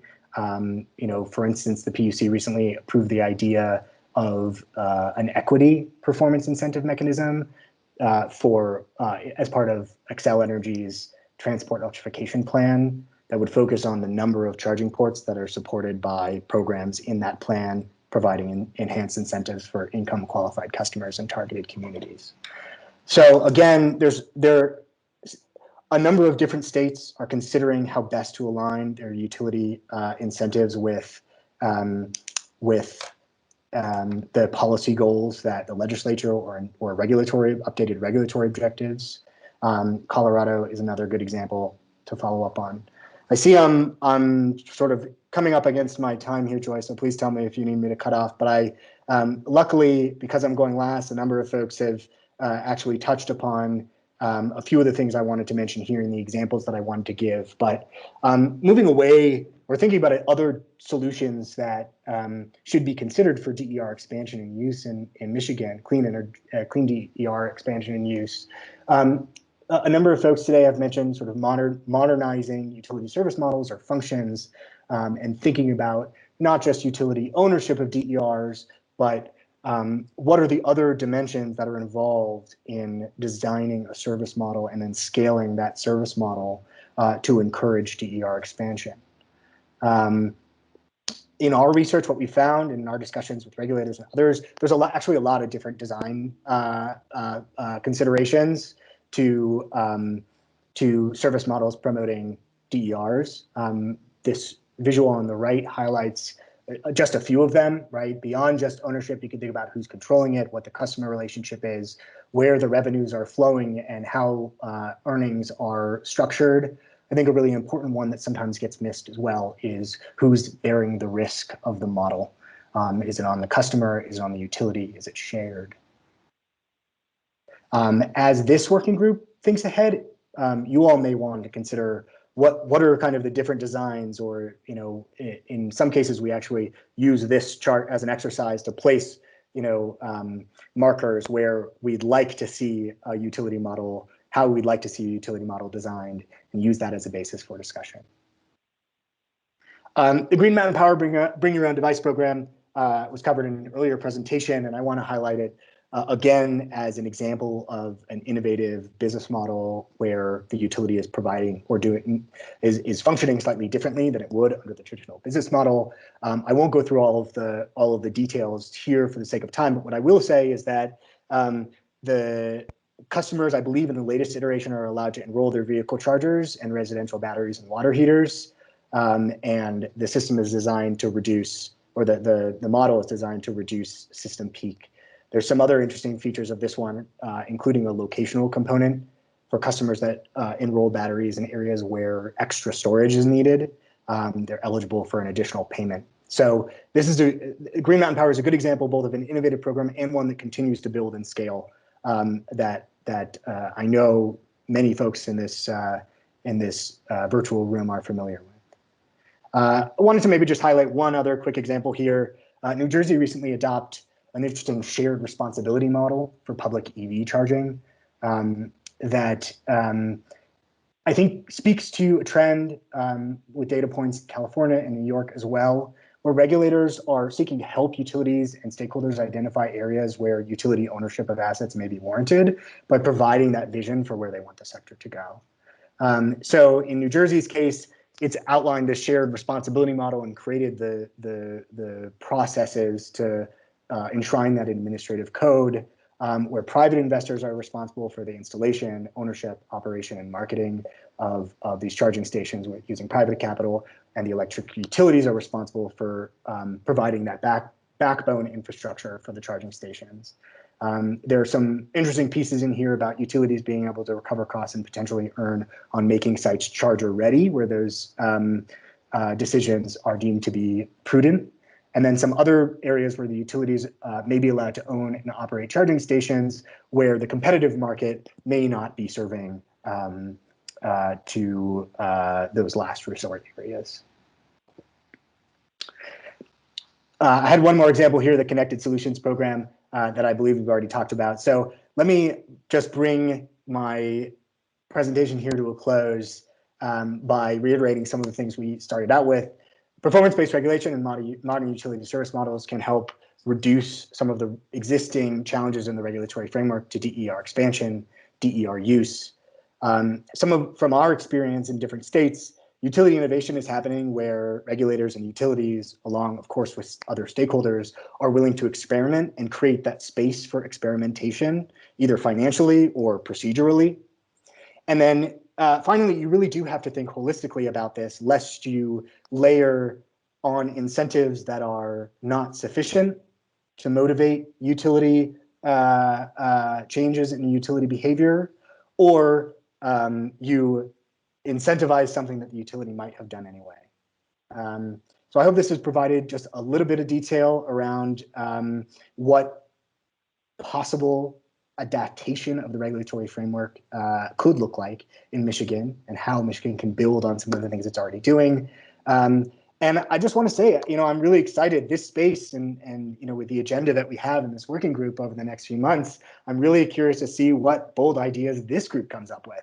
And I'm challenging myself and would challenge everybody else to think about what are the tangible ideas that we can come up with through these conversations that could be deployed in the near future. Well, I'll stop there. Thank you so much, Corey, for that challenge and for speaking to us today. And I hope that we don't disappoint you with the results of this working group. I know we're coming close to time, but I wanted to take a few questions that have come up in the chat. The first one is from Pat, and he asks, isn't there a danger with incremental PBR where there is the potential for overcompensation to the utility, typical recovery plus incentives?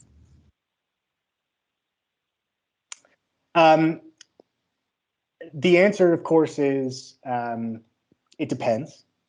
I would frame it slightly differently, rather than saying there is well, I would reiterate, I mean, the way to mitigate risk around overcompensation to the utility is by thinking holistically about the incentives and disincentives, implicit and explicit, that are currently in the system.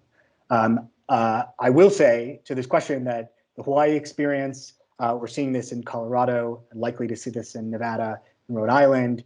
The process of designing an incentive to make sure that it doesn't result in overcompensation is complex, and it requires a lot of different voices in the room and analysis to make sure that you are not overcompensating, for instance, or undercompensating in other cases. I think maybe I'll just pause there, and if there's a follow-up, I can take that. Okay, great. One other question from Ryan. He asks, how large is the performance incentive mechanism base incentive in the Hawaii PBR construct? Yeah, let me follow up with you on that, Ryan. I don't have it right in front of me, unfortunately.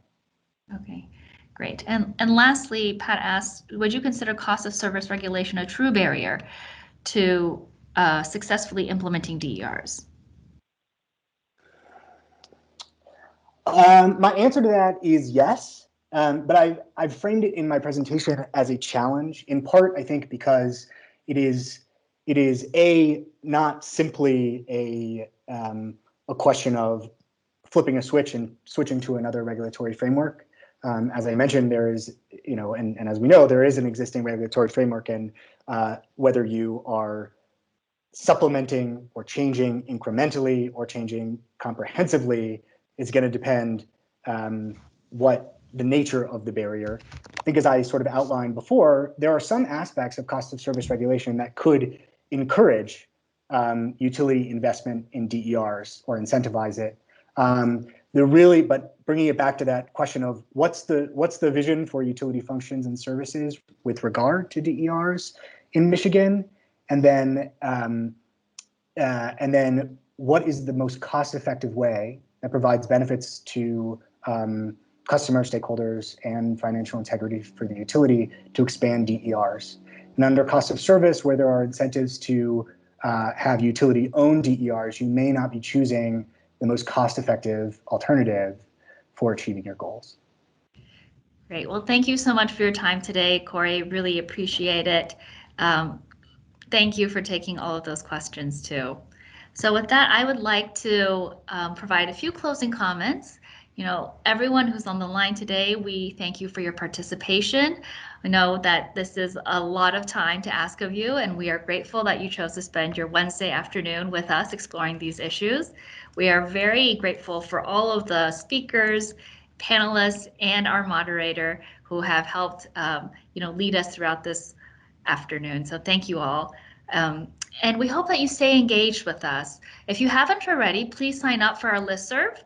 Kayla just talked us through that at the beginning, but if you go to our workgroup website, you can input your email and you'll be able to get any updates on future meetings and agenda items, and of course the meeting recordings. Our next meeting is on February 10th. And it'll be from 1 to 5 p.m. at the same time. It'll be focused on electric vehicles. We hope that you join us then, and also for the rest of our meetings, which we'll be holding pretty much every other Wednesday through April.